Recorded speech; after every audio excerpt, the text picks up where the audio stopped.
ओम शांति। ओम शांति। ओम शांति। सत्य स्वरूप परमपिता परमात्माना अति प्रिय संतानो, सर्व सत्य स्वरूप आत्माओं, भाईओ बहनों तथा बाळको, આજના આ ગણેશ ચતુર્થીના શુભ દિવસે પરમાત્માની સત્ય કથા, સત્યનારાયણની કથા સાંભળવા માટે આપણે સૌ અહીંયા ભેગા થયા છીએ। આપણે સૌ જાણીએ છીએ કે આપણો આ પવિત્ર ભારત દેશ ધર્મ અને અધ્યાત્મ પ્રધાન સંસ્કૃતિ ધરાવતો આ દેશ છે અને આ ભારત દેશની મહિમા અપરંપાર છે, જ્યાં ઘણા બધા તહેવારો, વ્રતો, ઉત્સવો, પર્વોની ઉજવણી કરવામાં આવે છે અને આ દરેક વ્રત, પર્વ કે તહેવાર આપણને કંઈક ને કંઈક ઈશ્વરીય સંદેશ અને ઈશ્વરીય સંકેત આપે છે। આપણે ઘણા વર્ષોથી ઘણી બધી વાર આ સત્યનારાયણની કથા સાંભળી પણ છે, કરાવી પણ છે અને ઘણી બધી વાર આ કથામાં આપણે ગયા છીએ, પરંતુ આજની જે આ સત્યનારાયણની કથા છે એ રહસ્યમય કથા છે।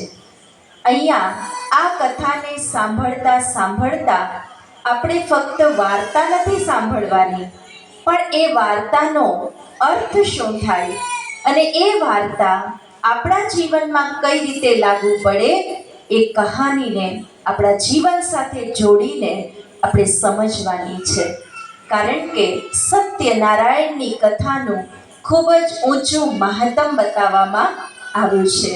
કહેવાય છે કે જે નર અને નારી આ સત્યનારાયણની કથા કરે, કરાવે, સાંભળે, સંભળાવે એને ઘણું બધું પુણ્ય પ્રાપ્ત થાય છે। જે નર નારી આ કથા સાંભળે એને વૈકુંઠ પદની પ્રાપ્તિ થાય છે, એને અનેક દુઃખ દરિદ્રમાંથી મુક્તિ મળે છે, એના ઘરમાં સુખ શાંતિની પ્રાપ્તિ થાય છે, કોઈ પણ ઈચ્છાની પૂર્તિ થાય છે। સર્વ મનોકામનાઓ પૂર્ણ કરનારી આ સત્યનારાયણની કથાનું ખૂબ જ ઊંચું મહત્તમ બતાવવામાં આવ્યું છે। માટે ફક્ત વાર્તા સાંભળીને આજે આપણે જુદા નહીં પડીએ, પરંતુ એ દરેક વાતને આપણા જીવન સાથે જોડીને કથાનું જે મહત્તમ છે ને એનો પૂરો લાભ આપણે લેવાનો છે। માટે આજની કથા એ ફક્ત સાંભળવાની કથા નથી, પરંતુ અહીંયા કથાનું રસપાન કરવાનું છે। શું કરવાનું છે બહેનો? શું કરવાનું છે? પાછળ સુધી સંભળાય છે? હા, શું કરવાનું છે? કથાનું રસપાન। એક છે સાંભળવું અને બીજું છે રસપાન કરવું। બેમાં શું ફરક? સાંભળવું એટલે ફક્ત સાંભળી લેવું, હું અહીંથી બોલું છું અને તમારા કાનમાં પહોંચે છે, એને કહેવાય સાંભળવું। સંભળાય તો છે બધાને? હાથ ઊંચો કરો, કોને કોને સંભળાય છે? વેરી ગુડ, બધા સાંભળી તો રહ્યા છો। હવે બીજું સ્ટેપ એ છે કે સાંભળવાની સાથે કથાનું રસપાન કરવાનું છે। રસપાન એટલે શું? કે એક એક વાતને સાંભળતા જઈએ, કાન સુધી પહોંચતા એ મન સુધી પહોંચી જાય અને મનને આ કથામાં રસ પડે, એને કહેવાય રસપાન। રસથી, મન રસથી આ કથાને મન ભરીને આપણે સાંભળવાની છે, મનમાં ઉતારવાની છે અને જીવનમાં ધારણ કરવાની છે, એને કહેવાય સાચી કથાનું રસપાન। તો તૈયાર છો બધા? રસપાન કરવા તૈયાર છો? હાથ ઊંચો કરો ફરી એકવાર। સરસ। જો આ સંસારના ખેલમાં આવન જાવન તો ચાલ્યા જ કરશે, કોઈ આમથી આવશે, કોઈ આમથી આવશે, કોઈ આમથી આવશે, પણ આપણું ધ્યાન ક્યાં હોવું જોઈએ? ક્યાં હોવું જોઈએ? પૂરેપૂરું રસપાન કરવાનું। કોણ આવ્યું, કોણ ગયું, ક્યાં બેઠું, શું કરે છે એ આપણે જોવાનું નથી। આપણે 1 કલાક આપણા મનને ઓર્ડર કરી દઈએ કે હે મન, તારે 1 કલાક આ કથાનું પૂરેપૂરું બોલો શબ્દ, રસપાન કરવાનું છે. તૈયાર છે બધાનું મન રસપાન કરવા માટે? તો આ કથામાં જે આપણા શાસ્ત્રોમાં બતાવેલું છે કે નૈમિષારણ્ય તીર્થમાં સુત મુનિએ આ કથા એના શિષ્યોને એટલે કે ઋષિ મુનિ સાધુ સંતોને સંભળાવી, ત્યારે સર્વ ઋષિ મુનિઓ સાધુ સંતો આ કથા સાંભળવામાં એટલા મગ્ન થઈ ગયા, તલ્લીન થઈ ગયા હતા. આજે એ જ સમજીશું કે આપણે પણ પરમાત્માની આ સાચી કથા સાંભળવામાં એવા મગ્ન થઈ જઈએ, તલ્લીન થઈ જઈએ, અને ત્યારે જ આ કથા આપણા જીવનમાં ધારણ થશે. સત્યનારાયણની કથામાં આપ સર્વ ઘણીવાર ગયા હશો, પણ એ કથા ફક્ત વાર્તાના સ્વરૂપે સાંભળી છે, અને આજની આ કથા એ જીવનની ધારણાના સ્વરૂપે આપણે સાંભળવાની છે. કથાની શુભ શરૂઆત આપણે જય બોલાવીને કરીશું. બધા એકવાર બોલશો, બોલો શ્રી સત્યનારાયણ દેવની જય. હવે કથાના જે અલગ અલગ 5 અધ્યાયો છે એમાંનો સૌથી પહેલો અધ્યાય જે બતાવવામાં આવ્યો છે એમાં પહેલી વાત બતાવી છે શતાનંદ બ્રાહ્મણની. તમે હું જે શબ્દ સાંભળું છું એવા બોલું છું એવા તો ઘણી વાર તમે સાંભળ્યા હશે, પરંતુ એનો અર્થ શું છે એ ત્યારે નથી સાંભળ્યું. આજે એનો અર્થ પણ સમજવાનો છે. તો પહેલી કથા કોની છે? શતાનંદ બ્રાહ્મણની કથા બતાવી છે કે એક શતાનંદ નામનો ગરીબ બ્રાહ્મણ હતો. બ્રાહ્મણ વૃદ્ધ થઈ ગયો હતો, પરંતુ એના જીવનમાં દરિદ્રતા ખૂબ હતી. એની યુવાનીમાં એણે વિદ્વતાને પ્રાપ્ત કરેલી હતી, એટલે કે ખૂબ શાસ્ત્રો એમણે વાંચેલા હતા, કંઠ કરેલા હતા, પરંતુ જેમ જેમ એ વૃદ્ધ થતો ગયો, એ ગરીબ થતો ગયો, એને ખાવાનું પણ મળતું નહોતું. ઘરે ઘરે ભટકીને શતાનંદ બ્રાહ્મણ ભિક્ષા માંગતો હતો, પણ ક્યારેક સૂકો રોટલો મળે, ક્યારેક તો ખાલી લોટ જ મળે, અને ક્યારેક કાંઈ ન મળે તો શતાનંદને ભૂખ્યા રહેવું પડતું હતું. આટલી બધી દરિદ્રતા એમના જીવનમાં આવી ગઈ હતી. ત્યારે શતાનંદ બ્રાહ્મણ એના જીવનથી હારી જાય છે. હિંમત હારીને થાકીને ઉપર જોઈને કહે છે, હે દયાળુ કૃપાળુ ભગવાન, તમે તો દયાના સાગર છો. તમને મારા પર દયા નથી આવતી કે હું એક બ્રાહ્મણ ઘરે ઘરે ભટકીને ભીખ માંગુ છું, અને છતાંય મારું પેટ ભરાતું નથી, મને એટલુંય મળતું નથી. ભગવાન, તમે મારી આ દરિદ્રતાને દૂર કરો. ત્યારે કહેવાય છે કે ભગવાન એક સાધારણ બ્રાહ્મણના વેશમાં એ બ્રાહ્મણની પાસે આવે છે. જેવા એ શતાનંદ બ્રાહ્મણ હતા એવા જ સાધારણ સ્વરૂપમાં ભગવાન એ શતાનંદ બ્રાહ્મણની પાસે આવે છે અને કહે છે, ભાઈ શું થયું, શું કામ દુખી છે? તો કહે છે, શું કરું, ભગવાનને ફરિયાદ કરું છું કે ભગવાન, હું એટલો દરિદ્ર થઈ ગયો છું, ગરીબ થઈ ગયો છું કે મારું પેટ ભરાય એટલું પણ મને કંઈ મળતું નથી, મારે શું કરવું? ત્યારે ભગવાનના વેશમાં, સાધારણ વેશમાં, બ્રાહ્મણ વેશમાં આવેલા ભગવાને એ શતાનંદ બ્રાહ્મણને કીધું કે ભાઈ, એક કામ કરો, તમે તો વિદ્વાન છો, પંડિત છો, તમે સત્યનારાયણની કથા કરવાનો સંકલ્પ કરો, વ્રત કરો, ભગવાન તમારી સર્વ મનોકામનાઓ પૂર્ણ કરશે અને તમારી દુઃખ દરિદ્રતા દૂર થશે. તો શતાનંદ બ્રાહ્મણને આ વિચાર ખૂબ ગમી ગયો, અને શતાનંદ બ્રાહ્મણે એ જ ઘડીએ સંકલ્પ કરી લીધો કે આજે મારા ભિક્ષાના પાત્રમાં જે કાંઈ મને મળશે એમાંથી હું ખાઈશ નહીં, પણ હું શું કરીશ, એને વેચીને જે પૈસા આવશે ને એ પૈસામાંથી હું કથા કરાવીશ, સત્યનારાયણની કથાની સામગ્રી ખરીદીશ, પ્રસાદ બનાવીશ અને કથા કરીશ.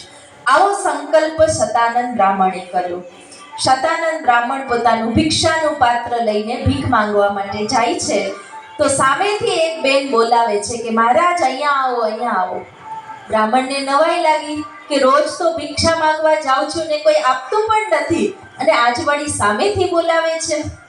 શતાનંદ બ્રાહ્મણ એની પાસે જાય છે અને બેન કહે છે કે હું ક્યારની તમારી રાહ જોતી હતી, કારણ કે ઘણા સમયથી મેં એક માનતા કરેલી હતી, આજે મારી એ માનતા પૂરી થઈ છે અને મારે આજે તમને આખું સીધું આપવાનું છે. તો ખાલી લોટ પણ નહોતો મળતો, એને શું મળી ગયું? પૂરેપૂરું સીધું મળી ગયું. શતાનંદ બ્રાહ્મણ તો બહુ ખુશ થઈ ગયો કે વાહ, ભગવાન કેટલા પ્રસન્ન થયા છે મારી ઉપર. પણ શું સંકલ્પ કર્યો તો? શું સંકલ્પ કર્યો તો કે આજે મારા ભિક્ષાના પાત્રમાં જે આવશે એ હું ખાઈશ નહીં, પણ એને વેચીને હું એમાંથી જે પૈસા મળશે એની કથા કરાવીશ. એટલે બ્રાહ્મણ તો વાયદાનો પાકો હતો. એને શું કર્યું? એ વેચીને જે કંઈ આમાંથી આવ્યું એની કથા કરાવી. બ્રાહ્મણ હતા, મંદિરમાં બેસીને સત્યનારાયણની કથા કરવાનું શરૂ કર્યું અને પ્રસાદ પણ બનાવ્યો. હવે જ્યારે બ્રાહ્મણે કથા કરવાનું શરૂ કર્યું તો મંદિરમાં તો ઘણા બધા ભક્તો આવવા લાગ્યા, કથા સાંભળવા લાગ્યા અને રોજની કથા ચાલુ થઈ ગઈ. શતાનંદ બ્રાહ્મણ રોજ કથા વાંચતા મંદિરમાં બેસીને અને ભક્તો આવીને કથા સાંભળતા હતા. હવે શતાનંદ બ્રાહ્મણને ઘરે ઘરે જઈને ભિક્ષા માંગવી પડતી નહોતી. જે પણ ભક્તો આવતા બ્રાહ્મણ માટે કંઈક ને કંઈક સીધું લઈ આવતા અને એમનું પેટ ભરાઈ જતું. આ રીતે ધીરે ધીરે શતાનંદની દરિદ્રતા દૂર થઈ ગઈ. અને આ કથાના વર્ણનમાં એવું બતાવ્યું છે કે એ કથા કરતા કરતા શતાનંદ બ્રાહ્મણે છેલ્લે ત્યાં જ એ મંદિરમાં જ ભગવાનના ચરણોમાં પ્રાણ ત્યાગ્યા અને એને વૈકુંઠ પદની પ્રાપ્તિ થઈ. બોલો શ્રી સત્યનારાયણ દેવની જય. બરાબર જય બોલો છો ભાઈઓ? ફરી એકવાર બોલો શ્રી સત્યનારાયણ દેવની જય. આ છે કથાનો પહેલો અધ્યાય. સમજાઈ ગઈ બધાને વાર્તા? શતાનંદ બ્રાહ્મણની વાર્તા. હવે આપણે એ સમજીએ કે આ શતાનંદ બ્રાહ્મણની વાત આપણા જીવન સાથે કઈ રીતે લાગુ પડે. કારણ કે કથાનું શું કરી રહ્યા છીએ આપણે? યાદ છે ને? શું કરી રહ્યા છીએ? રસપાન. રસ ત્યારે જ આવે જ્યારે મને કંઈક લાગુ પડતું હોય તો. આપણો જ્યાં સ્વાર્થ પૂરો થતો હોય ત્યાં જ આપણને મજા આવે. તો આપણા જીવન સાથે શતાનંદ બ્રાહ્મણનો પ્રસંગ કઈ રીતે લાગુ પડે એ હવે આપણે સમજીએ. તો સૌથી પહેલી વાત છે દરિદ્રતાની વાત. કીધું ને શતાનંદ બ્રાહ્મણ કેવો હતો? દરિદ્ર. હવે હું માનું છું ત્યાં સુધી અહીંયા બેઠેલા કોઈ વ્યક્તિ એવા દરિદ્ર તો નથી જ કે જેને ખાવાનું ન મળતું હોય. કોઈ છે એવું? કોઈ નથી. આજે રોટી, કપડાં, મકાન, આ ત્રણ મુખ્ય જરૂરિયાતો છે શરીરની, એ તો લગભગ બધાની પૂરી થઈ જ ગઈ છે. પણ છતાંય આ સમાજની અંદર, આ દુનિયાની અંદર સૌથી મોટામાં મોટી દરિદ્રતા હોય ને તો એ દરિદ્રતા છે સારા વિચારોની દરિદ્રતા અને સારા સંસ્કારોની દરિદ્રતા. દરિદ્રતા એટલે ગરીબાઈ. શેની ગરીબાઈ છે? સારા વિચારોની અને સારા સંસ્કારોની. આજે મનુષ્ય સારા વિચાર નથી કરી શકતો, એનાથી ગરીબ છે. અને દુઃખ, ચિંતા, ડર, ક્રોધ, આ બધા સારા વિચારો છે? નહીં. અને એ બધા નેગેટિવ વિચારો છે, વ્યર્થ વિચારો છે, ચિંતાના વિચારો છે, ભયના વિચારો છે. આ વિચારો આપણને સારા વિચારોથી બહુ દૂર લઈ જાય છે. માટે ભગવાન આવીને આપણને સૌથી પહેલું ઊંચું જ્ઞાન આપે છે. શું આપે છે? જ્ઞાન. આપણા ભિક્ષાના પાત્રમાં ભગવાન શું આપે છે? સત્ય જ્ઞાન આપે છે.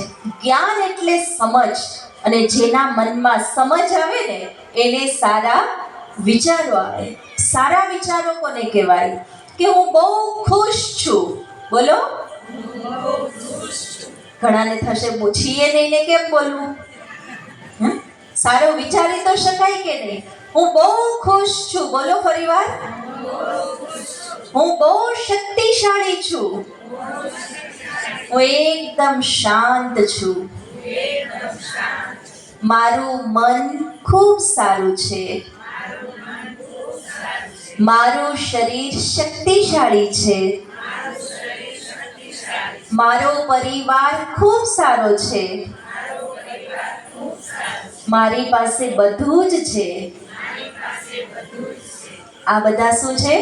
સારા વિચારો. પણ આજ એ જ પ્રશ્ન છે ને, સારા વિચારો કરવા કેમ આવતા જ નથી? આજે લોકો પોતાના મનથી થાકી ગયા છે. ટેન્શન અને ડિપ્રેશનની બીમારી આજે સૌથી વધુ ફેલાઈ રહી છે. શું કામ? કારણ કે વિચારોની દરિદ્રતા એ મોટામાં મોટી દરિદ્રતા છે. તો ભગવાન આવીને સત્ય જ્ઞાન આપીને આપણને એ જ શીખવાડે છે કે સૌથી પહેલા સારા વિચાર કરો. પોતાના માટે સારું વિચારો, પરિવાર માટે સારું વિચારો અને દરેક વ્યક્તિ માટે સારું વિચારતા શીખી જાઓ. બીજી દરિદ્રતા છે સારા સંસ્કારોની દરિદ્રતા. આજે માણસ પાસે બધું જ છે, ધન, સંપત્તિ, સાધન, પણ સંસ્કારોની આજે બહુ કમી છે. પહેલાના લોકો પાસે ધન, સાધન, સંપત્તિ આટલા નહોતા, પણ સંસ્કારો ખૂબ ઊંચા હતા. આજે કોઈની દીકરીના લગ્ન કરવાના હોય ને, બેનો ખોટું નહીં લગાડતા, એક વાત સંભળાવું તો દીકરી જ્યાં ઘરમાં આપવાની હોય ને તો પેલા એમ પૂછવામાં આવે કે ભેગા રહે છે કે જુદા? શેમાં વધારે મજા આવે બેનો? શેમાં વધારે મજા આવે? જુદામાં. આ શું બતાવે છે ને? પહેલા શું શીખવાડતા? 50-50 ના પરિવાર પહેલા હતા ને, તો દીકરીને સાસરે મોકલતા માતા પિતા શું શીખવાડતા? શું શીખવાડતા? કે બેટા બધાની વચ્ચે બહુ પ્રેમથી રહે છે, બહુ સારી રીતે હળી મળીને રહે છે, અને કોઈ કાંઈ કહે તો તું સામે નહીં બોલતી, સહન કરી લે છે, સાંભળી લે છે, જતું કરી દે છે. આવું શીખવાડવામાં આવતું ને. આજકાલ શું શીખવાડવામાં આવે છે? મારે બોલવાની જરૂર નથી ને. મમ્મીનો ફોન આવે, સાસુ કાંઈ કહે તો આપણે મૂંગા નહીં રહેવાનું. શું કરવાનું? તો આ સારા સંસ્કારોની દરિદ્રતા છે કે નથી? બહુ સારા સંસ્કારોની કમી થઈ ગઈ છે આજે. આપણે એમ સમજીએ છીએ કે બાળકોમાં જ સારા સંસ્કાર હોવા જોઈએ. બરાબર ને ભાઈઓ? બરાબર ને? આપણામાં હોવા જોઈએ કે નહીં? આપણી સામાન્ય ગુજરાતી ભાષામાં એક કહેવત છે કે કૂવામાં હોય. માનો છો આ વાતને? કોણ કોણ માને છે? હાથ ઊંચો કરો. તો કૂવા કોણ છે? કૂવા ક્યાં બેઠા છે? અહીંયા. તો સારા સંસ્કારો કોણે પેલા ધારણ કરવા પડશે? હું એમ નથી કહેતી તમારા સંસ્કારો સારા નથી, તમે બધા બહુ સારા છો, તો જ અહીંયા આવીને તમે બેઠા છો. પરંતુ હજી ક્યાંક ને ક્યાંક આપણી કોઈ એવી આદતો હોય, કોઈ એવી કુટેવો હોય, કોઈ એવી ખરાબ સંસ્કારની વાતો હોય જે આપણને પરેશાન કરતી હોય, અને એ જ સંસ્કાર પછી આપણી આવનારી પેઢીમાં પણ આવે છે. એટલા માટે આ દરિદ્રતાને દૂર કરવાની છે. અને એના માટે શું કર્યું? શતાનંદ બ્રાહ્મણે રોજ કથા કરી. શું કર્યું? રોજ કથા કરી, સાંભળી અને સંભળાવી. તો પરમાત્મા આપણી દરિદ્રતાને દૂર કરવા આવ્યા છે એક સાધારણ બ્રાહ્મણના વેશમાં. કથામાં બતાવ્યું ને, શતાનંદ બ્રાહ્મણની પાસે કોણ આવ્યું હતું? એક સાધારણ બ્રાહ્મણ. તો પરમાત્મા અત્યારે એક સાધારણ બ્રાહ્મણ પ્રજાપિતા બ્રહ્માના તનમાં આવીને રોજ કથા સંભળાવે છે. એ સત્ય જ્ઞાનની કથાને જો રોજ સાંભળવા માંડીએ ને તો આપણી બધી જ દરિદ્રતા દૂર થઈ જાય અને સારા વિચારો, સારા સંસ્કારો અને સારી વાતો આપણી અંદર ધારણ થઈ જાય. બોલો શ્રી સત્યનારાયણ દેવની. તો સમજાઈ ગઈ? આ પહેલી અધ્યાયની વાત સમજાઈ ગઈ? આપણા જીવનમાં શું લાગુ પડે છે સમજાઈ ગયું ને? હા, એને ધારણ કરશું. હવે આગળ વધીએ કથાના બીજા અધ્યાય તરફ. કથાના બીજા અધ્યાયની અંદર એક કઠિયારાની વાર્તા સંભળાવી છે. તમે બધાએ સાંભળી છે કે એક ગરીબ કઠિયારો હતો. કઠિયારો જંગલમાં લાકડા કાપવા જતો હતો, ચંદનના લાકડા કાપતો હતો. પરંતુ કઠિયારાનો પરિવાર ખૂબ મોટો હતો અને ચંદનના લાકડા એટલા એના વેચાતા નહોતા. એટલે કઠિયારો સાવ ગરીબનો ગરીબ હતો. એના પરિવાર માટે ઘણી મહેનત કરતો હતો, પણ પરિવારને સુખ શાંતિ આપી શકતો નહોતો. એક દિવસ ઉનાળાની બપોર હતી અને કઠિયારો માથે લાકડાનો ભારો લઈને ફરતા ફરતા એક ઘરના ઓટલે બેસે છે. એ ઘરની અંદર સત્યનારાયણની કથા ચાલતી હોય છે અને એ કથામાં મહારાજે કથાના મહત્તમમાં સંભળાવ્યું કે જે નર કે નારી પોતાના ઘરે આ સત્યનારાયણની કથા કરે એના પરિવારમાં સુખ શાંતિ આવે, ધન ધાન્યની પ્રાપ્તિ થાય. આ વાક્ય કઠિયારાના મનમાં લાગી ગયું. કે સત્યનારાયણની કથા કરવાથી જો ધન ધાન્યની પ્રાપ્તિ થતી હોય અને પરિવારમાં સુખ શાંતિ આવતી હોય તો હું આ કથા જરૂર કરાવીશ. અને કઠિયારાએ સંકલ્પ કરી લીધો કે આજે મારો આ લાકડાનો ભારો વેચાઈ જાય ને, એના જે પૈસા આવશે ને એમાંથી હું કથા જરૂર કરાવીશ. કઠિયારાનો આ સંકલ્પ હતો. ભગવાન તરત એ સંકલ્પ સાંભળી લે છે. કઠિયારો માથે લાકડાનો ભારો લઈને નીકળે છે અને સામે 4-5 લોકો એને મળે છે. બાજુના નગરના નગર શેઠનું મૃત્યુ થયું હોય છે. આમ તો ચંદનના લાકડા બહુ ઓછા વેચાતા હોય, પણ નગર શેઠના અંતિમ સંસ્કાર માટે એને ચંદનના લાકડાની જરૂર હતી. એટલે એ 4-5 લોકો જે આવ્યા કઠિયારા પાસે, તો મૃત્યુ માટે જ્યારે અંતિમ ક્રિયા માટે લાકડા લઈ જાય તો એમાં ભાવતાલ થોડી કરે. તો કઠિયારાને પૂછે છે કે ભાઈ આ લાકડા અમારે જોઈએ છે. તો એને 3 ગણી કિંમત મળી ગઈ કઠિયારાને. કેટલી કિંમત મળી ગઈ લાકડાની? 3 ગણી. એના લાકડા રોજ તો વેચાતાય નહોતા, પણ આજે જ્યારે સારો સંકલ્પ કર્યો ને તો લાકડા વેચાઈ ગયા અને 3 ગણી કિંમત પણ મળી ગઈ. કઠિયારો બહુ ખુશ થઈ ગયો અને પૈસા લઈને ઘરે ગયો. પણ સંકલ્પ તો શું કર્યો તો કે હું કથા કરાવીશ. પણ પરિવારમાં 20-25 જણા ઘરે ભૂખ્યા હતા, એટલે પેલા એને તો પૂછવું પડે ને કે તમારો શું વિચાર છે.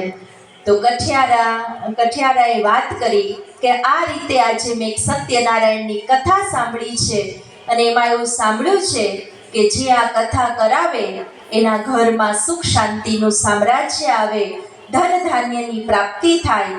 તો મેં તો નક્કી કર્યું છે કથા કરવાનું. તમારા બધાયનો શું વિચાર છે?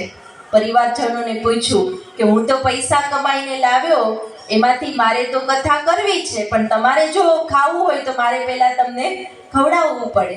તો પરિવારજનોએ કીધું કે નહીં, તમને સારો વિચાર આવ્યો છે ને કથા કરવાનો, તો આજે અમે ઉપવાસ કરી લેશું અને તમે કથા કરાવો. આમાંથી વસ્તુ લઈ આવો, કથાની સામગ્રી લઈ આવો, પૂજાની સામગ્રી લઈ આવો, પ્રસાદની સામગ્રી લઈ આવો, આપણે બધા મળીને કથા કરીએ. તો કઠિયારાનો પરિવાર સહમત થયો અને કઠિયારો એ બધી સામગ્રી લઈ આવ્યો અને એક સરસ કથા કરી. ઘરમાં જ 20-25 જણા હતા.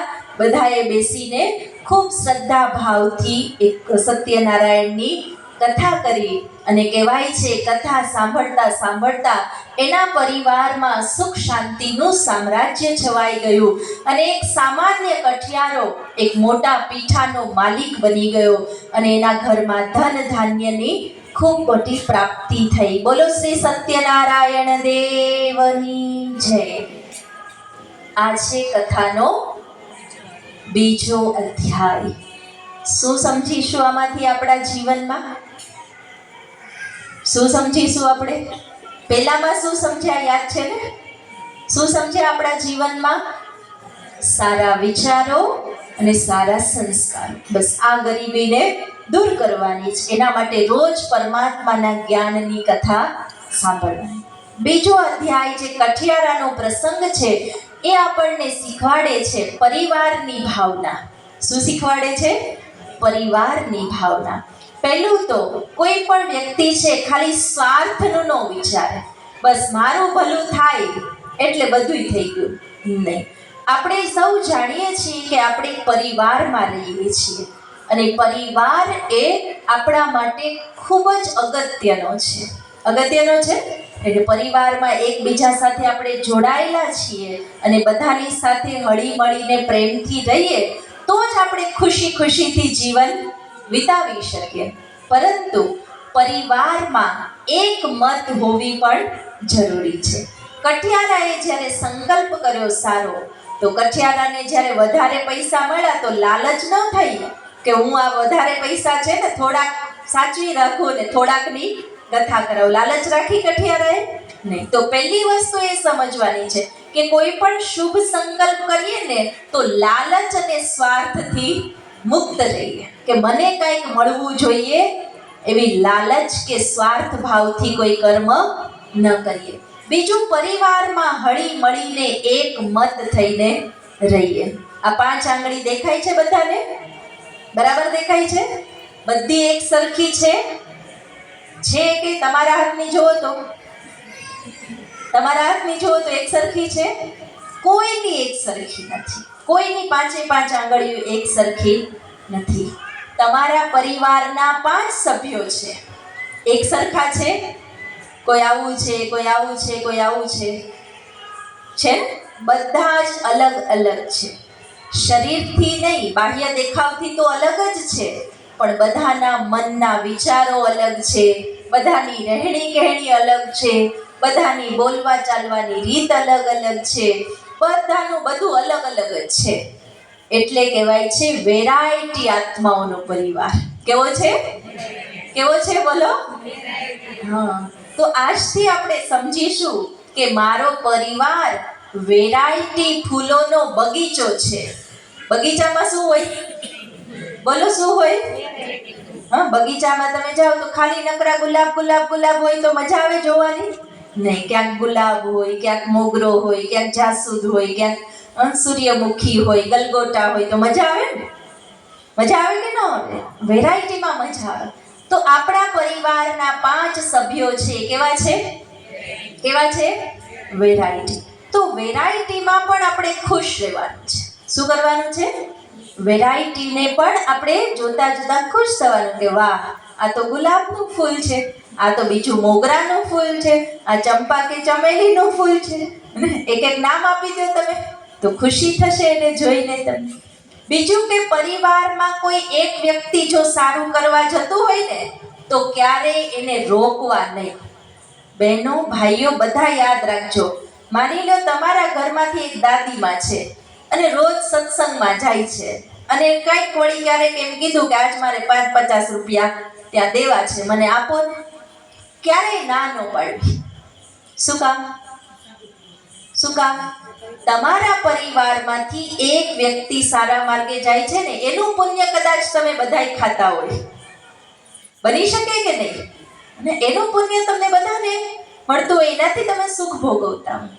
એટલે કઠિયારો આપણને શું સમજાવે છે? કઠિયારાનો પરિવાર તો 20-25 નો હતો, તોય બધાએ શું કીધું કે હા, તમારે કથા કરવી છે ને કરો, અમે આજનો દિવસ ઉપવાસ કરી લેશું, અમારે નથી ખાવું, આજે અમે ઉપવાસ કરશું. તમે સારું કામ કરો છો ને ભલે કરો. એમ આપણા પરિવારમાં ઘણીવાર શું થાય છે ખબર છે કે કોઈ ભાઈઓ એમ કહે ને કે મારે અહીંયા આ મંદિર બને છે કે કંઈ પણ સારું કામ થાય છે, કોઈને મદદ કરવાનું કે કંઈ પણ, તો મારે અહીંયા આટલા રૂપિયા આપવા છે. તો બેનો શું કહેશે ખબર? બધું અહીંયા આપી દેશો તો અમે શું ખાશું? બહુ મોટા દાનવીર થઈ ગયા છે.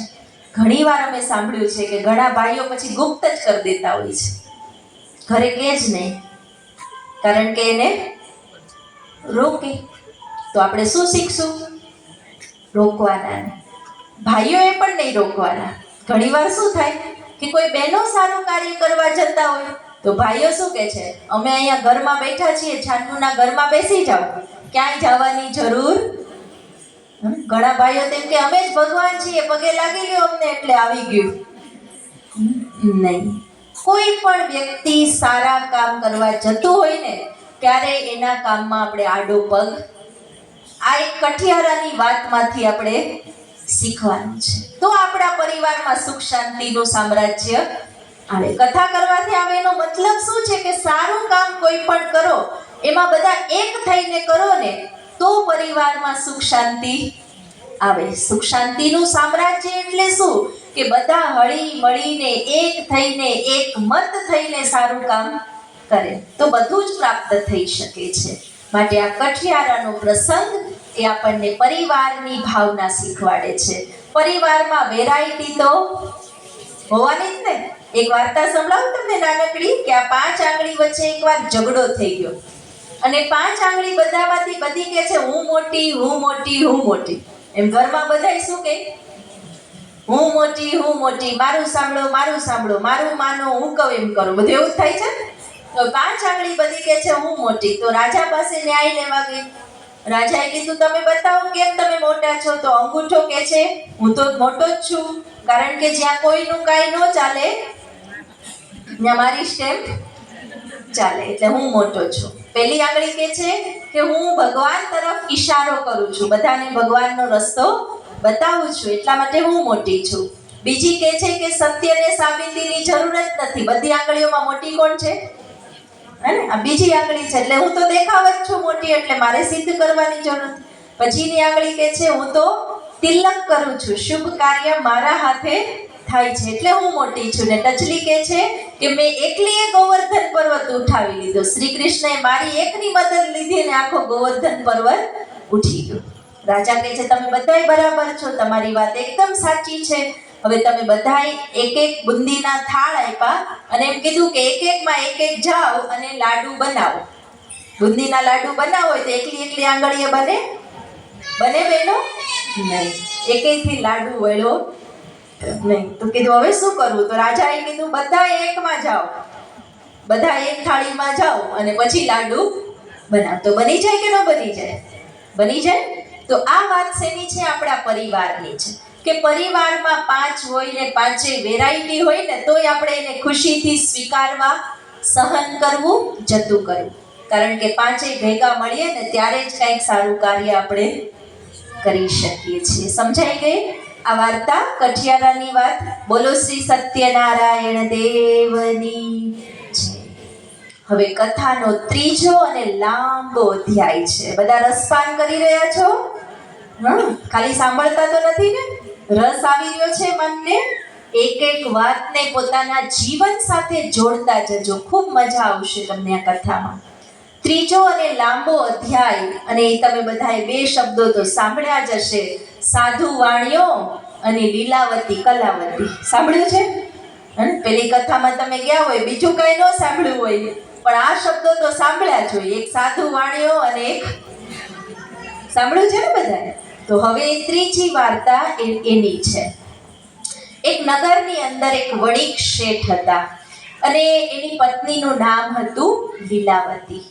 હવે એ શેઠ પાસે બધું જ હતું, એનો વેપાર પણ ખૂબ સારો ચાલતો હતો, ના ઘરમાં પણ કોઈ કમી નહોતી, પણ એને એક કમી હતી કે એના ઘરે કોઈ સંતાન હતું નહીં. એટલે એના પત્ની લીલાવતી પણ બહુ ચિંતા કરતા હતા કે આપણી પાસે બધું જ છે, બધી સાધન સુવિધા બધું જ છે, પણ વાપરવા વાળું કોણ?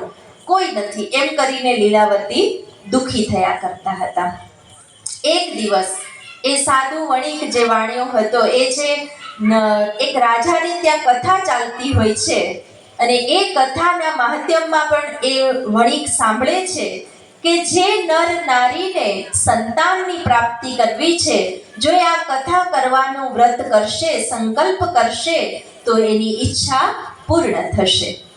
તો એ વાત એ વણિકને ગમી ગઈ અને એને ઘરે આવીને લીલાવતીને સંભળાવ્યું કે આજે મેં કથાના માધ્યમમાં આવું સાંભળ્યું છે કે જો આપણા ઘરે પણ સંતાનની પ્રાપ્તિ થશે તો હું આજે સંકલ્પ કરું છું કે હું પણ આ સત્યનારાયણની કથા જરૂર કરાવીશ. મનોમન ભગવાન પાસે એને આવો સંકલ્પ કરી લીધો. લીલાવતી તો આ સંકલ્પ સાંભળીને બહુ ખુશ થઈ ગઈ કે આ વણિક શેઠ જેને પૈસા સિવાય બીજું કંઈ નથી દેખાતું, આજે એને કથા સાંભળી અને પોતાના ઘરે કથા કરવાનો સંકલ્પ કર્યો, વ્રત લીધું. તો સાંભળીને લીલાવતીને પણ બહુ ખુશી થઈ અને બંને મનોમન નક્કી કર્યું કે આપણા ઘરે જ્યારે બાળકનો જન્મ થશે તો આપણે પણ આ કથા કરાવશું. થોડા વર્ષો પછી એમના ઘરે એક દીકરીનો જન્મ થયો અને દીકરીનું નામ શું રાખ્યું? શું રાખ્યું બહેનો? કલાવતી. માતાનું નામ શું હતું? લીલાવતી. કલાવતીનો જન્મ થતા ઘરમાં ખૂબ ખુશી છવાઈ ગઈ, ચારેય તરફ ખુશીઓનો માહોલ હતો. એ સમયે લીલાવતીએ વણિકને યાદ કરાયું. શું યાદ કરાયું? કે તમે ભગવાન આગળ સંકલ્પ કર્યો છે ને કે આપણા ઘરે કોઈ બાળકનો જન્મ થશે તો આપણે કથા કરાવશું. એટલે વણિક કે છે હા મને યાદ જ છે આપણે કથા કરાવવાની છે, પણ હું વિચારું છું કે આ દીકરી થોડીક મોટી થાય, સમજણી થાય, પછી આપણે કથા કરશું. ત્યાં સુધી હું વિદેશમાં જઈને વ્યાપાર કરી આવું. પરદેશ વ્યાપાર કરવા જતા ને પહેલા, એટલે લીલાવતી વધારે કંઈ બોલતા નથી અને વણિક જાય છે પરદેશમાં વેપાર કરવા. વેપાર કરીને પાછા આવે છે ત્યાં તો દીકરી બહુ મોટી થઈ ગઈ હોય છે અને જ્યારે વણિક પાછા આવે એટલે લીલાવતી પાછું યાદ કરાવે છે કે તમને યાદ છે ને આપણે ભગવાનની સાથે વાયદો કર્યો છે કે આપણે કથા કરવાની છે. તો વણિક શું કહે છે ખબર?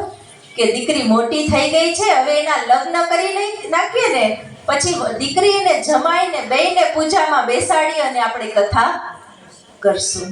તો લીલાવતી કે કાંઈ વાંધો નહીં. પછી દીકરીના લગ્ન થાય છે અને દીકરી એક જ હોય છે એટલે ઘર જમાઈ આવે છે, એને પણ બધી પ્રાપ્તિ થાય છે. તો પાછા લીલાવતી યાદ કરાવે છે કે હવે તો દીકરીના લગ્નય થઈ ગયા, હવે તો આપણે કથા કરી નાખીએ.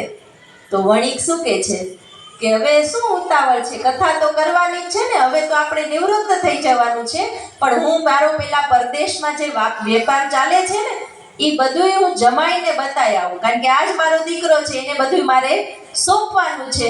હું બધું એને સોંપીને નવરો થઈ જાઉં ને પછી આપણે નિરાંતે કથા કરીએ. આમ કરતા કરતા સમય વીતતો જાય છે અને એ વણિક અને એના જમાઈ પરદેશમાં વેપાર માટે જાય છે. હવે જ્યારે પરદેશમાં વેપાર માટે જાય છે તો આ બાજુ લીલાવતી અને કલાવતી બંને એકલા હોય છે. ઘરમાં બધા જ સાધન સુવિધા બધું જ હતું, પરંતુ એક અચાનક જ જીવનમાં બદલાવ આવે છે. એટલે કે લીલાવતીના ઘરમાં ચોરી થાય છે અને એના ઘરમાં જે કાંઈ માલ સામાન હતો એ બધો જ ચોરાઈ જાય છે અને ખાવા માટે અનાજ પણ ઘરમાં રહેતું નથી, સાવ ગરીબી આવી જાય છે. તો આ લીલાવતી અને કલાવતી બંને બહુ દુઃખી થાય છે અને પેટ ભરવા માટે ઘરના કામ કરવાનું શરૂ કરે છે. બીજી તરફ વણિક અને એના જમાઈ જે પરદેશમાં વેપાર કરવા માટે ગયેલા હતા એને પણ એક મોટી આફત આવે છે કે બંને ઝાડની નીચે સૂતા હોય છે. તો એ રાજા જે રાજ્યમાં એ સૂતા હોય છે એ રાજાના રાજમહેલમાં ચોરી થઈ હોય છે. એટલે ચોર છે ચોરેલા માલના પોટલા લઈને ભાગતા હોય છે, પણ ચોરની પાછળ રાજાના સિપાહીઓ આવતા હોય છે. એટલે ચોરને બીક લાગે છે કે સિપાહીઓ આપણને પકડી લેશે તો સજા થશે. એટલે જે વણિક અને જમાઈ જે ઝાડ નીચે સૂતા હતા ને એની બાજુમાં એ ચોરેલા માલના પોટલા મૂકીને ત્યાંથી ચોર ભાગી જાય છે. પાછળ સિપાઈ આવતા હતા, એણે જોયું કે આ બે વ્યક્તિ સૂતેલા છે અને એની બાજુમાં ચોરેલો માલ પડેલો છે રાજાના મહેલનો. એટલે એણે બંનેને ચોર સમજી અને પકડી લીધા અને બંનેને પકડીને રાજા પાસે લઈ ગયા. તો વણિક અને જમાઈ તો બહુ દુઃખી થાય છે અને બહુ વિનંતી કરે છે, આજીજી કરે છે કે મહારાજ અમે આ ચોરી કરી નથી, અમે બંને નિર્દોષ છીએ, અમે તો અમારો વેપાર કરવા માટે અહીંયા આવેલા છીએ, તમે અમને છોડી દો. તો રાજા કહે છે નહીં, તમારી પાસે આ ચોરેલો માલ પડ્યો છે એટલે તમે જ ચોર છો. એને ચોર સમજી અને એને બંનેને જેલમાં પૂરી દે છે, કાળી કોટડીની સજા એને આપે છે. હવે આ બાજુ જે લીલાવતી અને કલાવતી બંને અલગ અલગ ઘરોમાં કામ કરવા જતા હતા. તો કલાવતી જે ઘરમાં કામ કરવા જતી હતી એના શેઠાણીએ એના ઘરે સત્યનારાયણની કથા રાખેલી હતી. ઘરમાં કથા ચાલતી હતી ને કલાવતી બાર ચોકડીમાં બેઠી બેઠી કથા સાંભળતી હતી. એ કથાના મહાત્મ્યમાં એવું બતાવવામાં આવ્યું છે કે જેના જીવનમાં કોઈ અચાનક આપદા અને વિપદા આવે અને એક વ્યક્તિ જો આ કથા કરાવે તો એની આપદા વિપદાઓ બધી દૂર થઈ જાય છે. ભગવાન એની બધી મનોકામનાઓને પૂર્ણ કરે છે. આ કથાના મહત્વમાં સાંભળ્યું તો કલાવતી ધ્રુસકે ધ્રુસકે રડવા માંડી. તો એની શેઠાણી પૂછે છે કે શું થયું? તો કે મેં કથામાં સાંભળ્યું છે કે અચાનક આવેલી આપદા વિપદાને દૂર કરવા માટે આ સત્યનારાયણની કથા કરવી જોઈએ. મારે પણ કરવી છે, પણ શું કરું, મારી પાસે તો કાંઈ નથી. હું કથાની સામગ્રી અને કથાની પ્રસાદ કેવી રીતે બનાવું, હું કેવી રીતે કથા કરું તો મારી આપદા વિપદા દૂર થાય? તો એ જે શેઠાણી હોય છે એ કલાવતીને કહે છે તું ચિંતા ન કર, હું તને બધું જ આપું છું. અને બધું સીધું લઈને ઘરે જાય છે અને ખુશ થતા થતા એની માને કહે છે કે માં, આજે મેં સાંભળ્યું છે કે અચાનક આવેલી આપદા વિપદાને દૂર કરવા માટે ચાલો આપણે સત્યનારાયણની કથા કરીએ. તો એની માં પણ રડવા લાગે છે કે બેટા, તારા જન્મ પહેલાની વાત છે કે આ સત્યનારાયણની કથા કરવાની હતી અને આજ ઈ કથા એના ઘરમાંથી. તો માં, દીકરી અને આજુબાજુવાળા બધાય ભેગા થઈને એના ઘરમાં સત્યનારાયણની કથા કરવાનું શરૂ કરે છે. અને જેવી કથા શરૂ થાય છે તરત ભગવાન એના પર પ્રસન્ન થાય છે. ભગવાન પ્રસન્ન થતા ભગવાન રાજાના સપનામાં આવે છે કે જે રાજાએ એના પતિ અને જમાઈને જે કાળી કોટડીમાં પૂરી દીધા હોય છે. તો ભગવાન એ રાજાના સપનામાં આવીને કહે છે કે હે રાજા, તે જે વણિક અને એના જમાઈને ચોર સમજીને પૂરી દીધા છે એ બંને ચોર નથી, એ બંને નિર્દોષ છે. તું અત્યારે જ એને છોડી દે. ભગવાને રાજાના સપનામાં આવીને આવું કીધું તો રાજાએ બીજા જ દિવસે સવારે ઉઠી અને એ કાળી કોટડીમાંથી વણિક અને એના જમાઈને બહાર કાઢી દીધા અને બંનેને ઇનામ આપીને મુક્ત કરી દીધા કે ભગવાને ખુદ આવીને કીધું છે કે તમે ચોર નથી, મારી ભૂલ થઈ ગઈ, તમને આ ઇનામ આપીને હું વિદાય કરું છું. એમ કરીને વણિક અને જમાઈ પણ મુક્ત થઈ ગયા. આ બાજુ કથા શરૂ થઈને બીજી બાજુ એને મુક્તિ પણ મળી ગઈ. હવે વણિક અને જમાઈ ઘણા સમયથી જેલમાં રહેલા હતા એટલે એને વિચાર આવ્યો કે આપણે જે પરદેશમાંથી જે ધન કમાયા છીએ, જે સોનું, હીરા, માણેક, મોતી બધું ભેગું કરીને જે વહાણમાં ભરીને ગયા હતા, હવે એ વહાણમાં બધું સહી સલામત તો છે કે નહીં એમ સમજી અને એ વહાણમાં એ બેસવા જાય છે. હવે એ વહાણમાં બેસવા જાય છે એ સમયે ભગવાનને એની પરીક્ષા લેવાનું મન થાય છે. તો ભગવાન ફરીથી એક સાધારણ સાધુ વેશ લઈને એ વણિકના વહાણ પાસે આવે છે અને એ વહાણ પાસે આવીને સાધારણ સાધુ વેશે ભગવાન બોલે છે કે હે વણિક, તારા વહાણમાં શું ભર્યું છે? તો વણિકને શું થયું ખબર છે કે આ સાધુ આવ્યા છે ને, જો એને હું કહીશ કે આમાં તો સોનું ને હીરા ને પૈસા પડ્યા છે તો સાધુ તરત માગશે. એટલે જે બધું ભર્યું હતું ને અંદર એના ઉપર વેલા અને પાંદડા ઢાંકેલા હતા.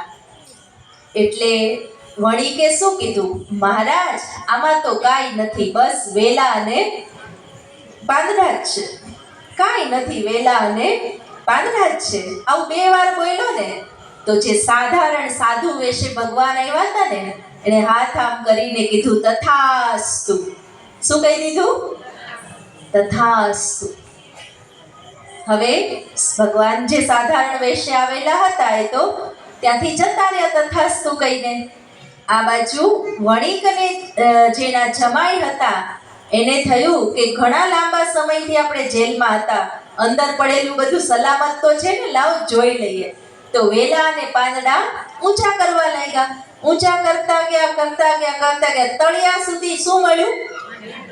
વેલા અને પાંદડા, વેલા અને પાંદડા. એને થયું કે ઉપર આપણે તો વેલા અને પાંદડા ઢાંક્યા હતા, નીચે તો શું હતું?